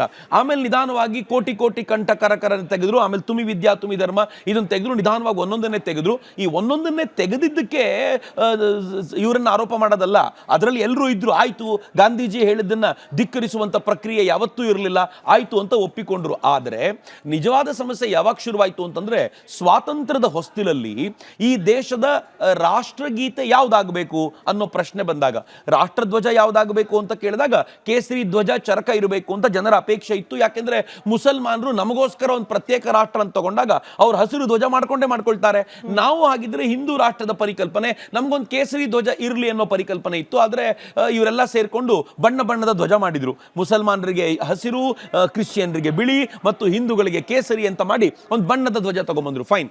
ಆಮೇಲೆ ಎರಡನೇದು, ಈ ದೇಶದ ರಾಷ್ಟ್ರಗೀತೆ ಯಾವ್ದಾಗಬೇಕು ಅನ್ನೋ ಪ್ರಶ್ನೆ ಬಂದಾಗ ಅದಕ್ಕೆ ನಿಸ್ಸಂಶಯವಾಗಿ ಈ ದೇಶದ ಬಹುತೇಕರು, ಕೆಲವು ಜನರನ್ನ ಬಿಟ್ರೆ ಉಳಿದವರೆಲ್ಲರೂ ವಂದೇ ಮಾತರಂ ಆಗಬೇಕು ಅಂದಿದ್ರು. ವಂದೇ ಮಾತರಂ ಬೇಡ ಅನ್ಲಿಕ್ಕೆ ನೆಹರು ಕೊಟ್ಟ ಕಾರಣ ಏನು ಗೊತ್ತಾ?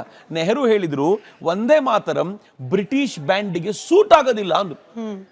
ವಿಷ್ಣು ದಿಗಂಬರ್ ಪುಲಸ್ಕರ್ ಓಪನ್ ಚಾಲೆಂಜ್ ಮಾಡಿದ್ರು, ನಾನು ವಂದೇ ಮಾತರಂನ ನೀವು ಸಾಮಾನ್ಯರು ಹಾಡಬೇಕು ಅಂದ್ರೆ ಅಂತ ರಾಗ ಹಾಕೊಡ್ತೀನಿ, ವಂದೇ ಮಾತರಂನ ಬ್ರಿಟಿಷ್ ಬ್ಯಾಂಡಿಗೆ ಸೂಟ್ ಆಗಬೇಕು ಅಂದ್ರೆ ಅದಂತ ಸೂಟ್ ಮಾಡ್ಕೊಡ್ತೀನಿ ಅಂತ. ಇವ್ರು ಕೇಳಲಿಲ್ಲ. ಕೊನೆಗೆ ಅವತ್ತಿನ ದಿನಗಳಲ್ಲಿ ಮಾಸ್ಟರ್ ಕೃಷ್ಣ ರಾಮಚಂದ್ರ ಪುಲಂಬ್ರಿಕರ್ ಅಂತ ಒಬ್ಬ ಶ್ರೇಷ್ಠ ಸಂಗೀತ ಕಲಾನಿಧಿಯನ್ನು ಬಿರುದಿತ್ತು ಅವರಿಗೆ, ಆಲ್ ಇಂಡಿಯಾ ರೇಡಿಯೋದ ಹಾಡುಗಾರರಾಗಿದ್ರು. ಅವರು ಚಾಲೆಂಜ್ ಮಾಡಿದ್ರು, ನಾನು ಈ ಹಾಡಿಗೆ ಜನ ಹಾಡುವಂತ ರಾಗ ಹಾಕೊಡ್ತೀನಿ ಅಂತ. ಸೋ ಇಂಟ್ರೆಸ್ಟಿಂಗ್ ಸ್ಟೋರಿ ಅದು. ಅವರು ಮಾಸ್ಟರ್ ಕೃಷ್ಣ ಅಂತಾನೆ ಕರಿತಿದ್ರು ಅವ್ರನ್ನ. ಅವ್ರು ಹಗಲು ರಾತ್ರಿ ಜನ ಹಾಡಬಲ್ಲಂತ ರಾಗ ಬೇಕು ಅಂತ ಯೋಚನೆ ಮಾಡಿ ಕೊನೆಗೊಂದಿನ ಇದಕ್ಕಿಂತ ರಾಗ ಸಿಕ್ತು ಅಂತ ತನ್ನ ಹೆಂಡತಿ ಮುಂದೆ ಹಾಡಿದ್ರು. ಶಿ ವಾಸ್ ಸೋ ಹ್ಯಾಪಿ, ಅಯ್ಯೋ ಇದು ನಾನು ಹಾಡಬಲ್ಲೆ ಅಂತ. ಕೊನೆಗೆ ಅವ್ರ ರಾಗವನ್ನ ಹಾಕಿ HMV ರೆಕಾರ್ಡ್ ಮಾಡಿಸಿದ್ರು, ಎಲ್ರಿಗೂ ಕೇಳಿಸಿದ್ರು. Every one was bubbling with joy, goose bumps ಬಂದಿತ್ತು ಎಲ್ರಿಗೂ. ಕೇಳಿದ್ರು ಯಾವ ರಾಗ ಇದು ಅಂತ. ಅವ್ರು ಹೇಳಿದ್ರು, ನಂಗೂ ಗೊತ್ತಿಲ್ಲ ರಾಗ ಯಾವುದು ಅಂತ, ಇದನ್ನ ರಾಷ್ಟ್ರೀಯ ರಾಗ ಅಂತ ಕರೆದು ಬಿಟ್ಟಿದ್ದೀನಿ ನಾನು ಅಂತ. ಒಂದು ಹೊಸ ರಾಗ ಸೃಜನೆಗೊಂಡಿತ್ತು ಅದಕ್ಕೆ. ಆದ್ರೆ ಆಲ್ ಇಂಡಿಯಾ ರೇಡಿಯೋ ಅವ್ರಿಗೆ ಆ ಹಾಡನ್ನು ಹಾಡ್ಲಿಕ್ಕೆ ಬಿಡಲಿಲ್ಲ. ಯಾಕೆಂದ್ರೆ ಜವಾಹರ್ಲಾಲ್ ನೆಹರು ಕಡ್ಡಾಯ ಮಾಡಿದ್ರು, ಆ ಹಾಡನ್ನು ಹಾಡ್ಲಿಕ್ಕೆ ಬಿಡಿಸ್ಬೇಡಿ ಅಂತ. ಹಿಂಗಾಗಿ ಅವರು ಆಲ್ ಇಂಡಿಯಾ ರೇಡಿಯೋವನ್ನ ಧಿಕ್ಕರಿಸಿದ್ರು, ನಾನು ಬರದೇ ಇಲ್ಲ ನಿಮ್ಮ ಕಾರ್ಯಕ್ರಮಕ್ಕೆ ಅಂತ ಧಿಕ್ಕರಿಸಿದ್ರು. ಕೊನೆಗೆ ನೆಹರು ಹೇಳಿದ್ರು, ಓಕೆ ಇದು ಎಲ್ಲರೂ ಹಾಡುವಂತ ರಾಗ ಆಗಿದೆ, ಆದ್ರೆ ಬ್ರಿಟಿಷ್ ಬ್ಯಾಂಡಿಗೆ ಸೂಟ್ ಆಗೋದಿಲ್ವಲ್ಲ ಅಂತ. ಈತ ಮುಂಬೈನಲ್ಲಿ ಬ್ಯಾಂಡಿನ ಜೊತೆ ಹೆಜ್ಜೆ ಹಾಕ್ತಾ ಆ ಬ್ಯಾಂಡಿನ ಹೇಗೆ ರಾಗ ಬೇಕು ಅಂತ ಆಲೋಚನೆ ಮಾಡಿ ಅದಕ್ಕೆ ಸೂಟ್ ಆಗುವಂತ ರಾಗ ಹಾಕಿದ್ರು. ನಿಮ್ಗೆ ಆಶ್ಚರ್ಯ ಅನ್ಸುತ್ತೆ, ದೇಶ ವಿಭಜನೆ ಆಗುವಾಗ ಅಥವಾ ದೇಶದಿಂದ ಬ್ರಿಟಿಷರು ಬಿಟ್ಟು ಹೋಗುವಾಗ ನಮ್ಮ ಬ್ಯಾಂಡ್ನವರು ನುಡಿಸಿದ ಗೀತೆ ಗಾಡ್ ಸೇವ್ ದ ಕಿಂಗ್. ಆದರೆ ಬ್ರಿಟಿಷರು ನುಡಿಸಿದ ಗೀತೆ ವಂದೇ ಮಾತರಂ ಆಗಿತ್ತು.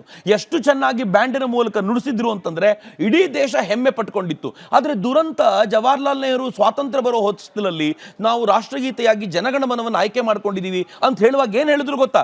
ನಾವೆಲ್ಲರೂ ವಿದೇಶದ ಮೀಟಿಂಗಿಗೆ ಹೋಗಿದ್ವಿ, ಅಲ್ಲಿ ಬ್ಯಾಂಡಲ್ಲಿ ನುಡಿಸ್ಲಿಕ್ಕೆ ಯಾವ್ದಾದ್ರು ಗೀತೆ ಬೇಕು ಅಂತ ಕೇಳಿದ್ರು, ನಮ್ಮ ಹತ್ರ ಬೇರೆ ಯಾವ್ದು ರೆಕಾರ್ಡಿಂಗ್ ಇರಲಿಲ್ಲ, ಇದು ಕೊಟ್ಬಿಟ್ವಿ. ಒಂದು ದೇಶದ ರಾಷ್ಟ್ರಗೀತೆ ಇಷ್ಟು ಸಲೀಸಾ? Jawaharlal Nehru took it for granted.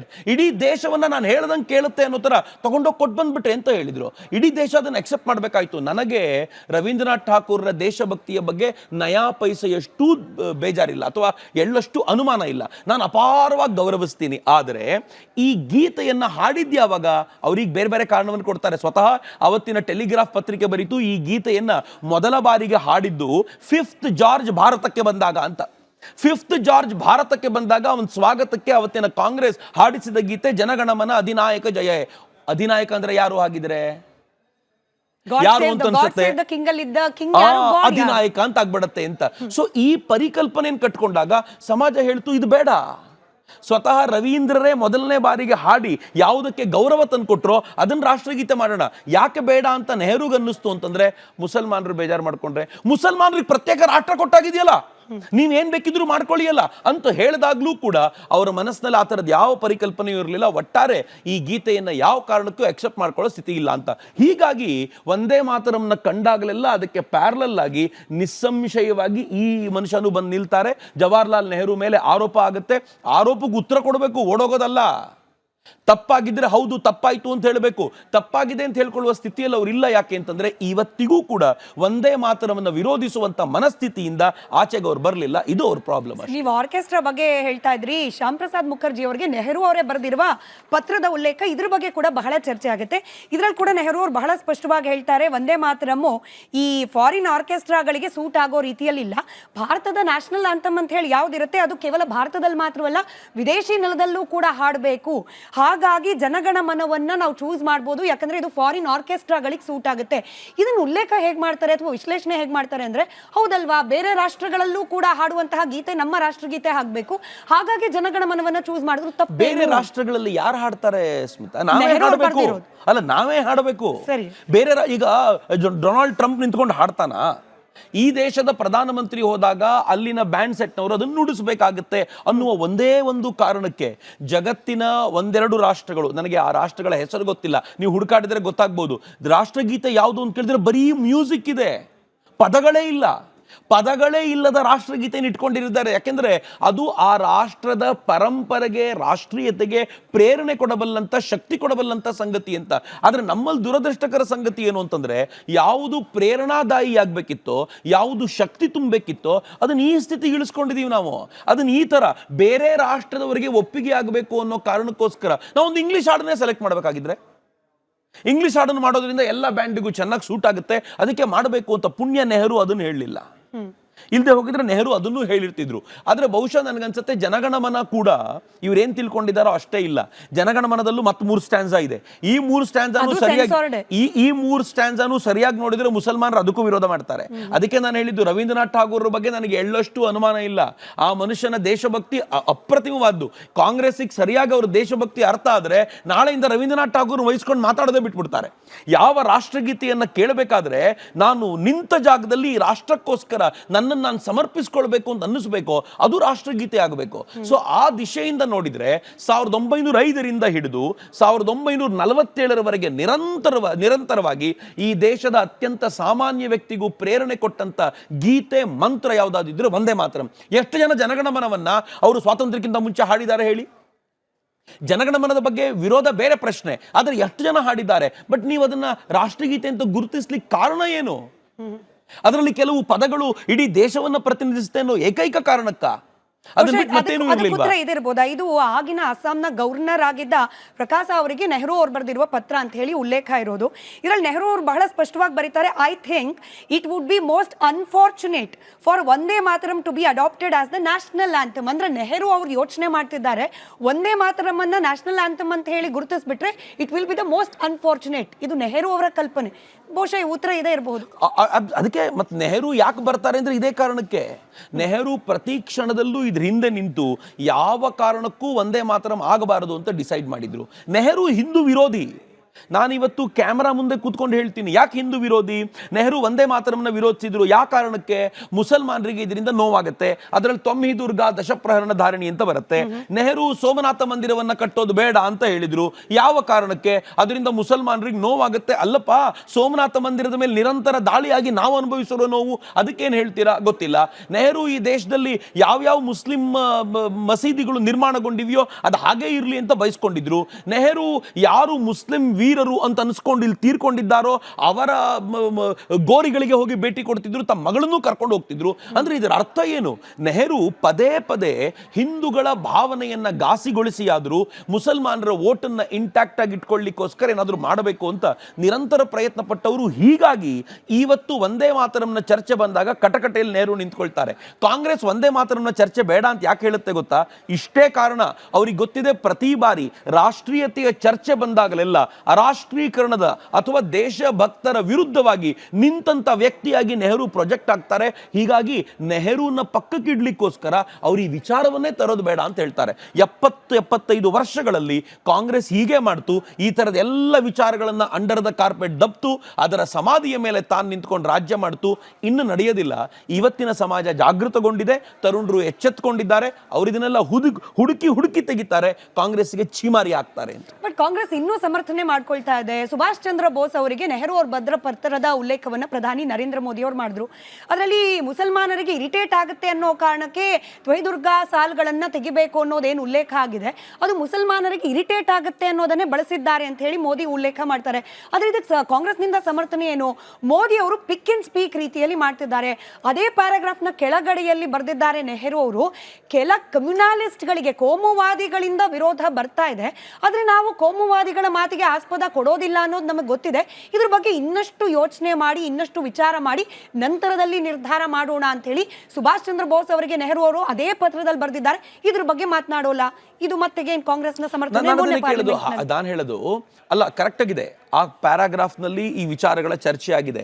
ಆದ್ರೆ ಯೋಚನೆ ಮಾಡಿ, ಆಮೇಲೆ ಮಾಡಿದ್ದೇನು ನೀವು? ಇಷ್ಟೆಲ್ಲ ಪತ್ರ ಬರೆದು ಆಮೇಲೆ ಮಾಡಿದ್ದೇನು?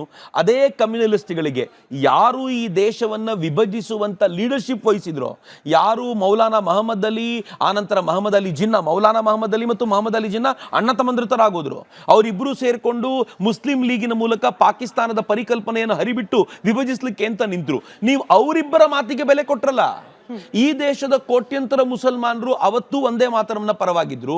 ಕೋಟ್ಯಂತರ ಮುಸಲ್ಮಾನರಿದ್ರು. ಅವರೆಲ್ಲರೂ ಕೂಡ ದೇಶಭಕ್ತಿಯ ಓತಪ್ರೋತ ಪ್ರವಾಹದಲ್ಲಿದ್ರು. ಅಶ್ಫಾಕುಲ್ಲಾ ಖಾನ್ ಎನ್ನುವಂತ ಕ್ರಾಂತಿಕಾರಿಗಳ ತರದವರು. ಅವ್ರು ಒಂದೇ ಮಾತರಂ ಹೇಳ್ಕೊಂಡೇ ಬ್ರಿಟಿಷರ ಸಂದೂಕುಗಳನ್ನು ಒಡೆದು ಅವರು ಲೂಟಿ ಮಾಡದು ಹೋದರು. ಕಾಕೋರಿ ದರೋಡೆಯಲ್ಲಿ ಅವೆಲ್ಲ ಕಣ್ಣಿಗೆ ಕಟ್ಟುವಂತ ಚಿತ್ರಗಳು. ಒಂದೇ ಮಾತರಂನ ಅಷ್ಟು ಉಗ್ರವಾಗಿ ಪ್ರತಿಪಾದಿಸ್ತಾ ಇದ್ದಂತ ಆ ಮುಸಲ್ಮಾನರಿಗೆ ನೀವು ಕೊಟ್ಟ ಬೆಲೆ ಏನು? ನೀವು ಕಮ್ಯುನಿಸ್ಟ್ಗಳ ಮಾತಿಗೆ ಬೆಲೆ ಕೊಟ್ಟಂತಾಯ್ತಲ್ಲ. ಇವ್ರು ಹೇಳಿದ್ದನ್ನ ಒಪ್ಪಿಕೊಂಡ್ರಿ, ನಿಜವಾದ ದೇಶಭಕ್ತ ಮುಸಲ್ಮಾನರ ಮಾತನ್ನ ಧಿಕ್ಕರಿಸಿದ್ರಿ ಅಂತ ಆಯ್ತಲ್ಲ. ಇವತ್ತಿಗೂ ಕಾಂಗ್ರೆಸ್ ಹಾಗೆ ಮಾಡುತ್ತೆ. ಅವ್ರು ಎಷ್ಟರ ಮಟ್ಟಿಗೆ ಮುಸಲ್ಮಾನರ ಪರವಾಗಿ ನಿಂತ್ಕೊಂಡು ತೋರಿಸುತ್ತೆ ಅಂತಂದ್ರೆ ಎಲ್ಲ ಮುಸಲ್ಮಾನರು ದೇಶದ್ರೋಹಿಗಳು ಅಂತ ಕಾಂಗ್ರೆಸ್ ಬಿಂಬಿಸ್ತಿರೋದು. ಆದ್ರೆ ವಾಸ್ತವವಾಗಿ ಹಾಗಿಲ್ಲ. ಅಲ್ಲಿರುವಂತ ದೇಶಭಕ್ತ ಮುಸಲ್ಮಾನರನ್ನ ಕಾಂಗ್ರೆಸ್ಸು ಗೌರವಿಸೋದೇ ಇಲ್ಲ.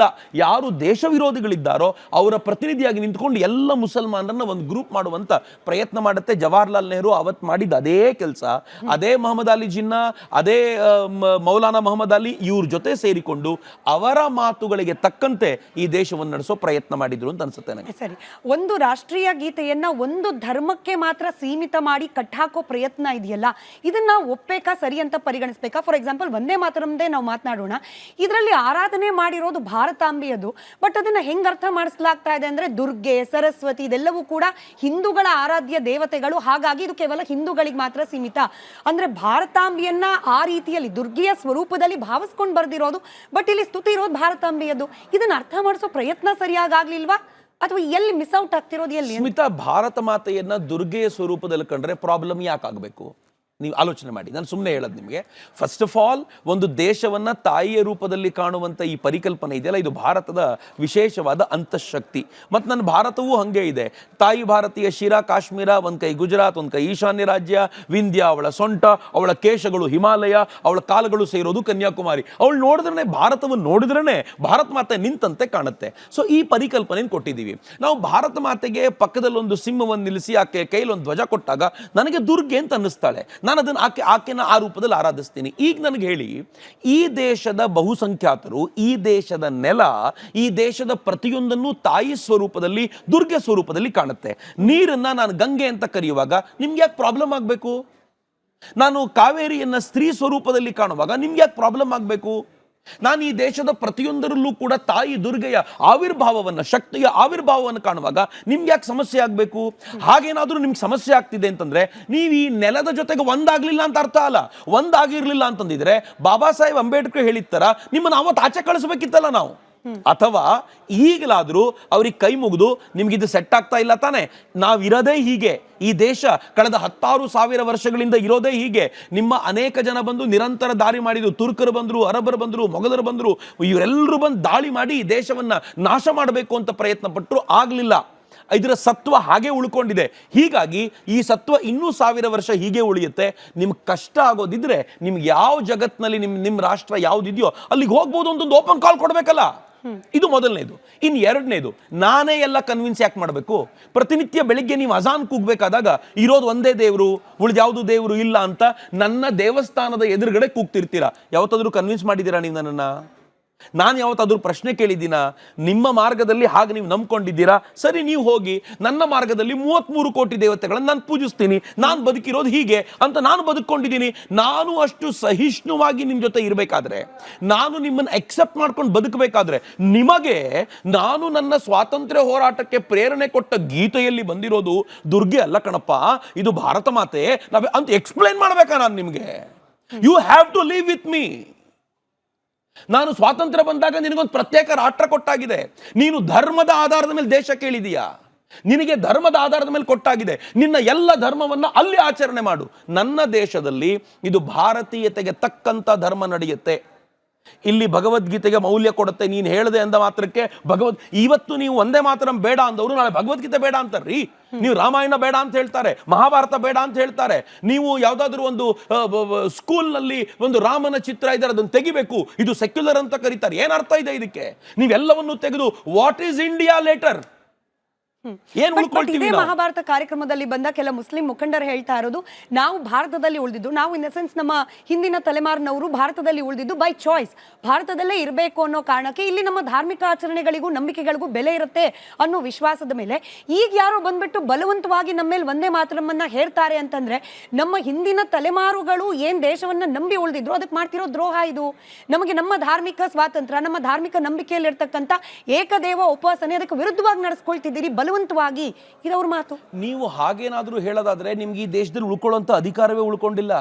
ನೀವು ಬೈ ಚಾಯ್ಸ್ ಈ ದೇಶದಲ್ಲಿ ಉಳ್ಕೊಂಡಿದ್ದೀರಾ ಅಂತಂದ್ರೆ ಏನರ್ಥ? ನಾನು ನಿಮ್ಮಿಂದ ಪ್ರತ್ಯೇಕವಾಗಿ ಬದುಕ್ತೀನಿ ಅಂತ ಅಲ್ಲ, ಏಕರಸವಾಗಿ ಬದುಕ್ತೀನಿ, ಈ ದೇಶದೊಳಗೆ ಸೇರ್ಕೊಂಡು ಹೋಗ್ತೀನಿ. ಹೌದಪ್ಪ, ನಿನ್ನ ಧಾರ್ಮಿಕ ಸ್ವಾತಂತ್ರ್ಯಕ್ಕೆ ನಾನು ಅವಕಾಶ ಕೊಟ್ಟಿದ್ದೀನಿ ಅಂತಂದ್ರೆ ನನ್ನ ಧಾರ್ಮಿಕ ಸ್ವಾತಂತ್ರ್ಯಕ್ಕೆ ನೀನು ಅಡ್ಡಿ ಬರ್ತಿದೆಯಲ್ಲ. ನಿನ್ನ ಪ್ರತಿಯೊಂದು ಆಚರಣೆಗಳು ನನ್ನ ಧಾರ್ಮಿಕ ಸ್ವಾತಂತ್ರ್ಯಕ್ಕೆ ಅಡ್ಡಿಯಲ್ಲ. ಈ ದೇಶದಲ್ಲಿ ಹಿಂದೂ ಧರ್ಮ ಏನ್ ಹೇಳುತ್ತೆ? ಹಿಂದೂ ಧರ್ಮ ಹೇಳುತ್ತೆ ಎಲ್ಲರೂ ಈಕ್ವಲ್, ಎಲ್ಲರೂ ಸಮಾನರು ಅಂತ. ನೀನ್ ಮಾತ್ರ ಪ್ರತ್ಯೇಕ ಹೇಗೆ? ನನ್ನ ದೇವರು ಮಾತ್ರ ಶ್ರೇಷ್ಠ ಅಂತ ಹೇಗೆ ಹೇಳಿದೆ? ನನ್ನ ಗ್ರಂಥ ಮಾತ್ರ ಒಂದೇ ಗ್ರಂಥ ಸತ್ಯ, ಉಳಿದಿದ್ದೆಲ್ಲ ಸುಳ್ಳು ಅಂತ ಹೇಗೆ ಹೇಳ್ತೀಯ ನೀನು? ನಾನು ನಿನ್ನನ್ನು ಅಕ್ಸೆಪ್ಟ್ ಮಾಡಿ ಉಳಿಸ್ಕೊಂಡಿರೋದು, ನೀನು ಬೈ ಚಾಯ್ಸ್ ಉಳಿದಿರೋದಲ್ಲ. ನಾನು ಅವಕಾಶ ಮಾಡಿಕೊಟ್ಟೆ ಬಿಕಾಸ್ ಆಫ್ ಮಹಾತ್ಮ ಗಾಂಧಿ. ನಾನು ಬಾಬಾ ಸಾಹೇಬ್ ಅಂಬೇಡ್ಕರ್ನ ಸರಿಯಾಗಿ ಫಾಲೋ ಮಾಡಿದ್ದಿದ್ರೆ, ಅವತ್ತಿನ ನಮ್ಮ ಹಿರಿಯರು, ನಮ್ಮ ಮುಖಂಡರು ಫಾಲೋ ಮಾಡಿದ್ದಾಗಿದ್ದಿದ್ರೆ ಇವತ್ತು ನೀವು ಯಾರು ಇರ್ತಾನೆ ಇರಲಿಲ್ಲ. ಬಾಬಾ ಸಾಹೇಬ್ರು ಹೇಳಿದ್ರು ಕಳಿಸ್ಬಿಡಿ ಇವರನ್ನ, ಇವ್ರು ಯಾವತ್ತಿದ್ರು ಡೇಂಜರಸ್ ಅಂತ ಹೇಳಿದ್ರು. ಅವತ್ತು ಇರಬೇಕಾದ್ರೆ ನೀವೇನು ಹೇಳಿದ್ರಿ? ಈ ದೇಶದೊಂದಿಗೆ ಏಕರಸವಾಗಿರ್ತೀವಿ ಅಂತ ಹೇಳಿದ್ರಿ. ನಿಮ್ಗೆ ಅವತ್ತೂ ಗೊತ್ತಿತ್ತು ಒಂದೇ ಮಾತರಂ ಅನ್ನೋದು ಈ ದೇಶದ ರಾಷ್ಟ್ರಗೀತೆ. ನಿಮ್ಗೆ ಅವತ್ತು ಗೊತ್ತಿತ್ತು ಈ ದೇಶದಲ್ಲಿ ಎಲ್ಲವನ್ನು ದುರ್ಗೆ ರೂಪದಲ್ಲಿ ಕಾಣ್ತಾರೆ ಅಂತ. ನಿಮ್ಗೆ ಅವತ್ತು ಗೊತ್ತಿತ್ತು ಈ ದೇಶದಲ್ಲಿ ಪುಸ್ತಕವನ್ನ ಸರಸ್ವತಿ ಅಂತ ಕಾಣ್ತಾರೆ, ಅವಳನ್ನು ಕಣ್ಣಿಗೆ ಒತ್ಕೊಳ್ತೀವಿ ಅಂತ. ನಿಮ್ಗೆ ಅವತ್ತು ಗೊತ್ತಿತ್ತು ಭಗವದ್ಗೀತೆ ಶಾಲೆಗಳಿಗೆ ಬಂದೇ ಬರುತ್ತೆ ಇಲ್ಲಿ. ನಿಮ್ಗೆ ಅವತ್ತು ಗೊತ್ತಿತ್ತು ರಾಮಾಯಣ ಮತ್ತು ಮಹಾಭಾರತ ಭಾರತದ ಅವಿಭಾಜ್ಯ ಅಂಗ, ರಾಮ ಕೃಷ್ಣ ಶಿವ ಅವರನ್ನ ಬಿಟ್ಟು ಭಾರತ ಇಲ್ಲ ಅಂತ ನಿಮ್ಗೆ ಅವತ್ತು ಗೊತ್ತಿತ್ತು. ಎಲ್ಲವನ್ನೂ ಗೊತ್ತು ಉಳಿದು ಇವತ್ತು ನಿಮ್ಮ ಸಂಖ್ಯೆ ಜಾಸ್ತಿ ಆದಾಗ ನೀವು ಒಂದೇ ಮಾತರಂ ಹೇರ್ತೀರಾ, ನೀವು ಭಗವದ್ಗೀತೆ ಹೇರ್ತೀರಾ ಅಂತ ಬರ್ತೀರಾ ಅಂತ ಆದ್ರೆ ನೀವು ಅವಕಾಶವಾದಿಗಳು ಅಂತಾನೆ ಆಯ್ತು. ಅವ್ರು ಹೇಳ್ತಾರಲ್ಲ, ಏನೋ ಲಡ್ಕೆ ಲಿಯಾ ಪಾಕಿಸ್ತಾನ್ ಹಸ್ಕೆ ಲೇಂಗೆ ಹಿಂದೂಸ್ತಾನ್ ಅಂತ ಮೊಹಮ್ಮದ್ ಅಲಿ ಜಿನ್ನಾ ಹೇಳಿದ್ನಲ್ಲ. ನಾವು ಹೋರಾಟ ಮಾಡಿ ಪಾಕಿಸ್ತಾನ ತಗೊಂಡಿದ್ದೀವಿ, ನಗನಗ್ತಾ ಹಿಂದೂಸ್ತಾನ ತಗೊಳ್ತೀವಿ ಅಂತ ಅವನ ಮಾತನ್ನ ಸಾಕಾರ ಮಾಡ್ಲಿಕ್ಕೆ ಕೂತಿರೋದು ಅಂತ ಯಾರಾದ್ರೂ ಹೇಳಿದ್ರೆ ಅಲ್ಲ ಅಂತ ಹೆಂಗೆ ಹೇಳ್ತೀರಾ ನೀವು? ಅಂದ್ರೆ ಒಟ್ಟಾರೆ ಇವ್ರ ಉದ್ದೇಶ ಇರೋದು ಈ ದೇಶದಲ್ಲಿರುವಂತ ಈ ವಾತಾವರಣವನ್ನ, ದ್ವೇಷಮಯ ವಾತಾವರಣವನ್ನ ನಿರಂತರವಾಗಿ ಇರಿಸಬೇಕು ಅನ್ನೋದು ಬಿಟ್ರೆ ಮತ್ತೇನಿದೆ ಉದ್ದೇಶ? ಸರಿ, ಈ ಭಗವದ್ಗೀತೆ ಬಗ್ಗೆ ಕೂಡ ಚರ್ಚೆ ಆಗ್ತಿದೆ. ಅದಕ್ಕೆ ಹೋಗೋಕೆ ಮುಂಚೆ ವಂದೇ ಮಾತರಂ ರಿಲೇಟೆಡ್ ಆಗಿ 2 ಕಡೆ ಪ್ರಶ್ನೆ. ನಾವು ಜನಗಣಮನ ಹೇಳ್ತೀವಿ, ಆದರೆ ವಂದೇ ಮಾತರಂ ಹೇಳೋದಿಲ್ಲ. ಭಾರತ್ ಮಾತಾ ಕಿ ಜೈ ಅಂತ ಹೇಳಲಿಕ್ಕೆ ನಮಗೆ ಇಷ್ಟ ಇಲ್ಲ, ಆದರೆ ದೇಶದ ಬಗ್ಗೆ ನಮಗೆ ಗೌರವ ಇದೆ, ಭಕ್ತಿ ಇದೆ. ಹಿಂಗೆ ಹೇಳೋ ಈ ರೀತಿಯ ವಾದಕ್ಕೆ ನೀವೇನಂತ ಕರಿತೀರಿ? ಜನಗಣಮನದಲ್ಲೂ ಅಧಿನಾಯಕ ಅಂತ ಬರ್ತಾನಲ್ಲ, ಪರಮೇಶ್ವರ ಅಂತ ಬರ್ತಾನಲ್ಲ, ಆ ಪರಮೇಶ್ವರನ ಹೆಂಗೆ ಸಹಿಸ್ಕೊಂಡ್ರು ಮತ್ತೆ ಇವರು? ನಿಮಗೆ ದೇವಿಯನ್ನು ಕಂಡ್ರೆ ಮಾತ್ರ ದ್ವೇಷವಾ? ಪರಮೇಶ್ವರ ಓಕೆನಾ? ಅಂದ್ರೆ ಇವರಿಗೆ ತಾತ್ವಿಕವಾದ ಯಾವ ಹಿನ್ನೆಲೆಯೂ ಇಲ್ಲ. ಇವ್ರಿಗೆ ಗೊತ್ತಿರುವಂಥ ಒಂದೇ ಒಂದು ಸಂಗತಿ ಏನು ಅಂತಂದ್ರೆ, ಯಾವುದನ್ನ ಬಹುಸಂಖ್ಯಾತ ಹಿಂದೂಗಳು ಇಷ್ಟಪಡ್ತಾರೋ ಅದನ್ನು ವಿರೋಧಿಸೋದು. ಇವರಿಗೆ ಗೋವನ್ನು ತಿನ್ನಬೇಕಾದ ಅನಿವಾರ್ಯತೆ ಇಲ್ಲ ಸ್ಮಿತಾ. ಯಾವ ಅರಬ್ ಕಂಟ್ರೀಸ್ನಲ್ಲೂ ಗೋವನ್ನು ತಿನ್ನಬೇಕು ಅಂತ ಹೇಳಲಿಲ್ಲ. ಇಲ್ಲಿ ಯಾಕೆ ತಿಂತಾರೆ ಸ್ಪೆಷಲ್ ಆಗಿ? ಯಾಕೆ ಬಕ್ರೀದ್ ದಿನ ಗೋವನ್ನು ತಗೊಂಡು ಬಂದು ಗೋವನ್ನು ಕಡ್ದು ಅದರ ಕುತ್ತಿಗೆಯನ್ನು ಇಟ್ಕೊಂಡು ಅದರ ಮೇಲೆ ಕಾಲು ಇಟ್ಕೊಂಡು ನಾವು ಇದ್ದೀವಿ ಅಂತ ತೋರಿಸೋದು ಅಂತಂದ್ರೆ ಹಿಂದೂಗಳಿಗೆ ಅವಮಾನ ಮಾಡಬೇಕು ಅನ್ನುವ ಏಕೈಕ ಕಾರಣ ಮಾತ್ರ. ಯಾಕೆ ದೇವಸ್ಥಾನಕ್ಕೆ ಹೊಂದಿಕೊಂಡಂತೆ ಮಥುರಾದಲ್ಲಿ ಮಸೀದಿ? ಪ್ರತಿ ಬಾರಿ ಕೃಷ್ಣ ಹುಟ್ಟಿದ ಜಾಗಕ್ಕೆ ಹೋಗುವಾಗ ಇದು ಮಸೀದಿಯ ಜಾಗ ಅಂತ ಪ್ರಭುತ್ವವನ್ನು ತೋರಿಸುವಂತ ಪ್ರಯತ್ನ. ಯಾಕೆ ರಾಮ ಮಂದಿರದ ಅವಶೇಷಗಳ ಮೇಲೆ ಮಸೀದಿ? ಅದು ಪ್ರಭುತ್ವವನ್ನು ಸ್ಥಾಪಿಸುವಂತ ಪ್ರಯತ್ನ. ನಾವು ನಿಮಗಿಂತ ಮೇಲೆ ಅಂತ ತೋರಿಸುವಂತ ಪ್ರಯತ್ನ. ಆದರೆ ಅವರಿಗೆ ಗೊತ್ತಿರಲಿ, ಭಾರತ ಯಾವಾಗಲೂ ಇದು ಹಿಂದೂ ಬಹುಸಂಖ್ಯಾತವಾಗಿರುವಂತ ರಾಷ್ಟ್ರ. ಅದನ್ನು ಅವರು ಡೆಮೋಗ್ರಫಿಕಲ್ ಚೇಂಜ್ ಮಾಡುವಂತ ಪ್ರಯತ್ನ ಮಾಡ್ತಿದ್ದಾರೆ. ಈಗ SIR ಬಂದಾಗಲೂ ಅವ್ರಿಗೆ ವಿರೋಧ ಯಾಕೆ ಅಂತಂದ್ರೆ, ಹೇಗಾದ್ರೂ ಮಾಡಿ ಮುಸ್ಲಿಂ ಬಾಹುಳ್ಯ ಜಾಸ್ತಿ ಮಾಡಬೇಕು ಅನ್ನೋ ಕಾರಣಕ್ಕೆ ಅವರು ಬಾಂಗ್ಲಾದಿಂದ ಜನರನ್ನು ಆಮದು ಮಾಡ್ಕೊಂಡಿದ್ರು. ಈಗ ಎಲ್ಲರೂ ಗುಳೆಯದ್ದು ಹೋಗ್ತಿದಾರಲ್ಲ, ಸಹಿಸ್ಕೊಳ್ಳಿಕ್ಕೆ ಸಾಧ್ಯ ಆಗ್ತಿಲ್ಲ. ಅವ್ರಿಗೆ ಅನ್ನಿಸ್ತಿದೆ ನಾವು ನಮ್ಮ ಈ ತನವನ್ನ ಕಳ್ಕೊಳ್ತೀವಿ ಅಂತ. ಆದರೆ ಸಭ್ಯ ಮುಸಲ್ಮಾನರಿಗೆ ಗೊತ್ತಿದೆ ಅವ್ರು ಕಳ್ಕೊಳ್ತಾ ಇರೋದು ಕಟ್ಟರ್ ಮುಸ್ಲಿಂ ತನವನ್ನ ಮಾತ್ರ. ಆದರೆ ಭಾರತೀಯತೆಯನ್ನು ಗಳಿಸ್ಕೊಂಡು ಇಡೀ ಜಗತ್ತಿನಾದ್ಯಂತ ಅವ್ರು ತಮ್ಮ ಗೌರವವನ್ನು ಉಳಿಸ್ಕೊಳ್ತಾರೆ. ನಾನು ತಮಾಷೆ ಮಾಡ್ತಿರ್ತೀನಿ ಅವ್ರಿಗೆ, ನಿಮಗೆ ಭಾರತದಲ್ಲಿ ಬದುಕೋದು ಕಷ್ಟ ಅನ್ಸಿದ್ರೆ 50ಕ್ಕೂ ಹೆಚ್ಚು ದೇಶಗಳು ನಿಮ್ದಿವೆ, ಎಲ್ಲಿಗೆ ಬೇಕಿದ್ರು ಹೋಗಿ ಅಂತ. ಆದ್ರೆ ಮಜಾ ಏನ್ ಗೊತ್ತಾ? ಯಾವ 50 ಮುಸ್ಲಿಂ ದೇಶಗಳಿವೆಯೋ ಅಲ್ಲಿಂದಲೇ ಇವರೆಲ್ಲರೂ ಗುಳೆ ಎದ್ದು ಅಮೆರಿಕಕ್ಕೆ, ಯುರೋಪಿಗೆಲ್ಲ ಹೋಗ್ತಾ ಇದ್ದಾರೆ. ಭಾರತದಿಂದ ಯಾರು ಹೋಗೋದೇ ಇಲ್ಲ. ಬಾಂಗ್ಲಾದೇಶದಿಂದ, ಮುಸ್ಲಿಂ ಕಂಟ್ರಿಯಿಂದ ಭಾರತಕ್ಕೆ ಬರ್ತಾರೆ. ಯಾಕೆ ಇಲ್ಲಿಂದ ಬಾಂಗ್ಲಾಕ್ಕೆ ಹೋಗಲ್ಲ? ಯಾಕೆ ಗುಳೆ ಎದ್ದು ಪಾಕಿಸ್ತಾನಕ್ಕೆ ಹೋಗೋದಿಲ್ಲ ಇವರು? ಪಾಕಿಸ್ತಾನದಿಂದ ಭಾರತಕ್ಕೆ ಬರ್ಲಿಕ್ಕೋಸ್ಕರ ಹಾತೊರಿತಿರ್ತಾರೆ ಮುಸ್ಲಿಮರು. ನಮಗೂ ಒಂದು ಅವಕಾಶ ಸಿಕ್ಕಿದ್ರೆ ಬರ್ತೀವಿ ಅಂತ. POK ಕೇಳ್ಕೊಳ್ಳುತ್ತೆ, ದಯವಿಟ್ಟು ನಮ್ಮನ್ನ ಕಾಶ್ಮೀರದೊಂದಿಗೆ ಸೇರಿಸ್ಕೊಳ್ಳಿ ಅಂತ. ನೀವ್ ಯಾಕೆ ಇಲ್ಲಿಂದ ಅಲ್ಲಿಗೆ ಹೋಗಲ್ಲ?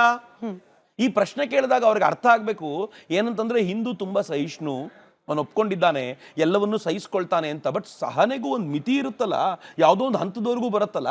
ಈಗ ವಂದೇ ಮಾತರಂ 150ನೇ ಜಯಂತಿ ಬಂದಾಗ ನಾವು ವಂದೇ ಮಾತರಂ ಹಾಡೋದಿಲ್ಲ, ವಂದೇ ಮಾತರಂ ವಿರೋಧಿಸ್ತೀವಿ ಅಂತ 1923ಯ ಪಾಠವನ್ನು ಪುನರಾವರ್ತಿಸಿದ್ರೆ ಅರ್ಥ ಏನು?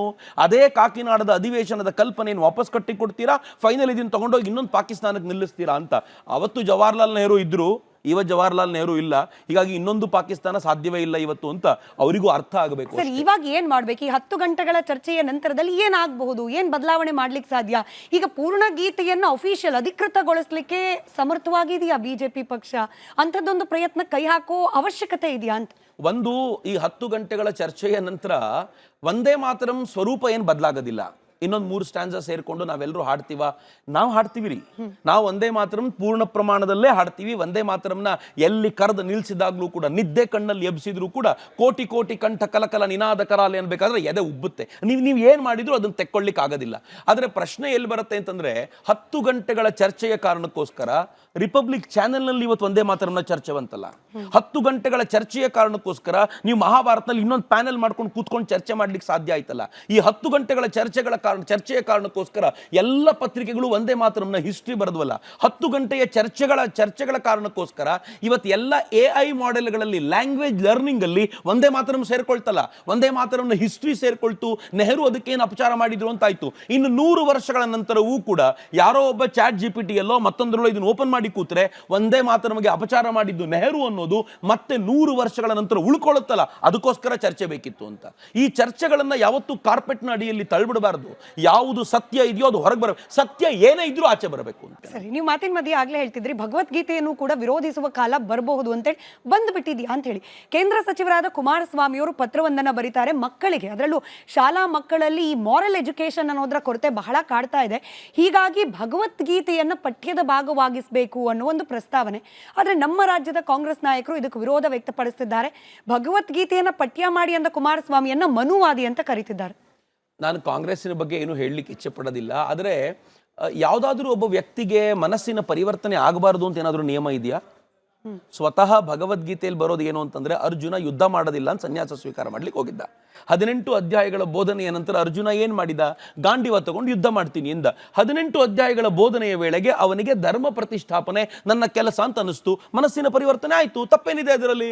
ಅವ್ರು ಯಾರಾದ್ರೂ ಹೇಳಿದ್ರ ಏನೋ ಮೊದಲು ನೀನು ಆಗಲ್ಲ ಅಂತ ಹೇಳಿದ್ದೆ ಈಗ ಆಗತ್ತೆ ಅಂತ ಬಂದ್ಬಿಟ್ಟಿದೆ? ಹಾಗೇನಿಲ್ಲ. ಹಾಗೆ ಕುಮಾರಸ್ವಾಮಿಯವರು 18 ಅಧ್ಯಾಯಗಳನ್ನು ಕೇಳೋಕ್ಕಿಂತ ಮುಂಚೆ ಭಗವದ್ಗೀತೆ ಯಾರನ್ನು ಉದ್ಧಾರ ಮಾಡುತ್ತೆ ಅಂತ ಹೇಳಿದ್ರು.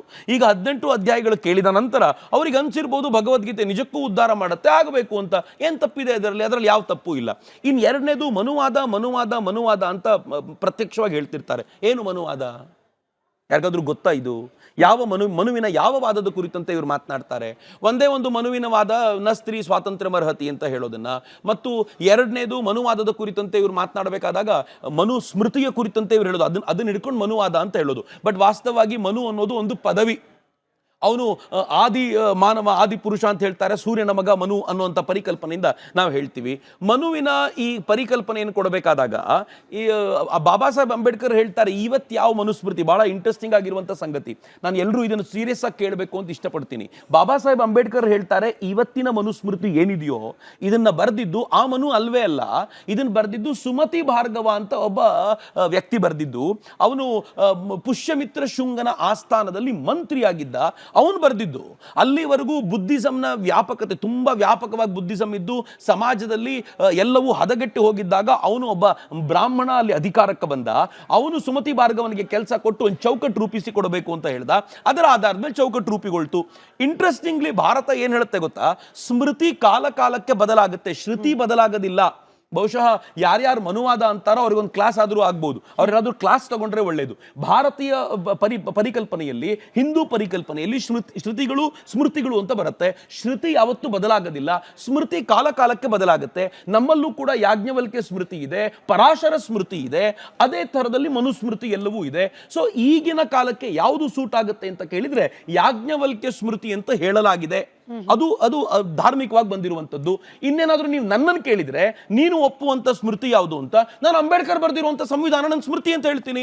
ಅದಕ್ಕೆ ತಕ್ಕಂತೆ ಬದುಕಿದ್ದೀವಿ. ಸ್ವತಃ ಅಂಬೇಡ್ಕರ್ರೇ ಹೇಳಿದ್ರು, ಯಾವತ್ತಿನ ಕಾಲಘಟ್ಟಕ್ಕೆ ಇದು ಸೂಟ್ ಆಗೋದಿಲ್ವೋ ಅವತ್ತು ಬೇರೆ ಒಂದು ಸಂವಿಧಾನ ರಚನೆ ಆಗುತ್ತೆ, ಇದಕ್ಕೆ ಬೇಕಾಗಿರುವಂತ ಅಮೆಂಡ್ಮೆಂಟ್ ಆಗುತ್ತೆ. ಬಾಬಾ ಸಾಹೇಬರೇ ಹೇಳ್ತಾರೆ, ಸಂವಿಧಾನ ಸಭೆಯ ಡಿಸ್ಕಷನ್ಗಳಲ್ಲಿ ಅವ್ರು ಹೇಳ್ತಾರೆ, ಯಾವತ್ತು ಇದು ಸೂಟ್ ಆಗೋದಿಲ್ಲ ಅಂತ ಸಮಾಜಕ್ಕೆ ಅನ್ಸುತ್ತೋ ಅವತ್ತು ಅವರೇ ಚೇಂಜ್ ಮಾಡ್ಕೊಳ್ತಾರೆ ಅಂತ. ಸೊ ಈಗ ಮನುವಾದಿ ಅಂದ್ರೆ ಯಾರು?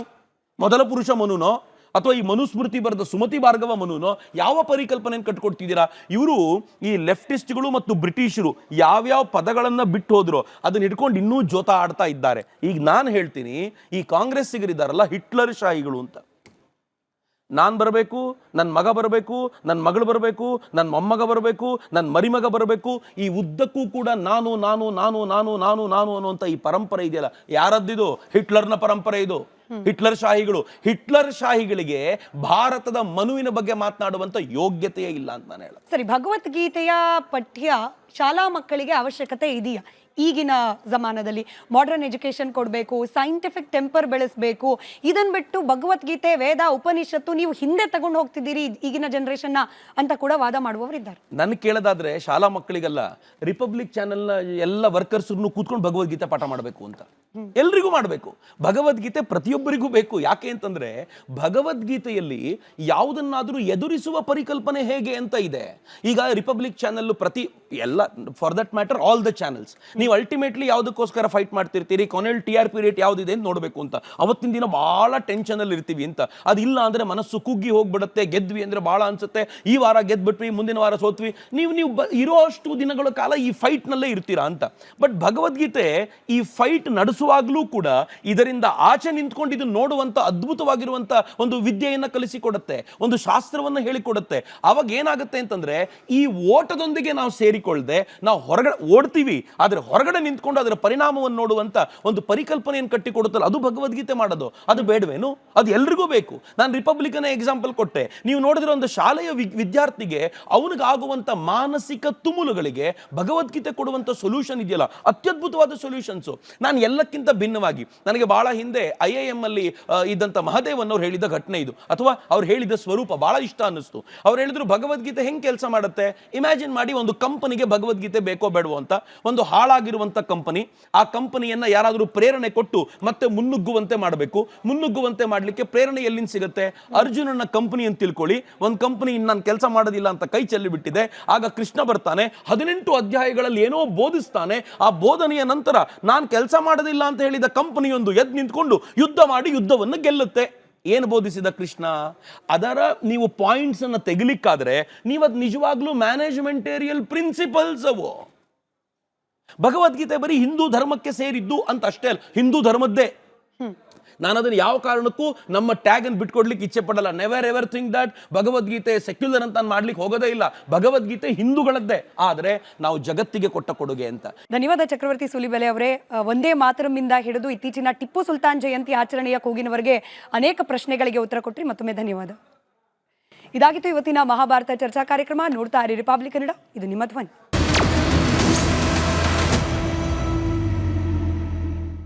ಚಹಾದ ಸ್ವೀಟ್ ಟೇಸ್ಟ್ MDHD+ ನಿಂದಲೇ ಬರುತ್ತೆ. ಗಂಟು ಕಟ್ಟಿಕೋ. ಲವಂಗ, ಹಸಿರು ಏಲಕ್ಕಿಯಿಂದ ತುಂಬಿದ MDHD+ ಮಸಾಲೆ. MDH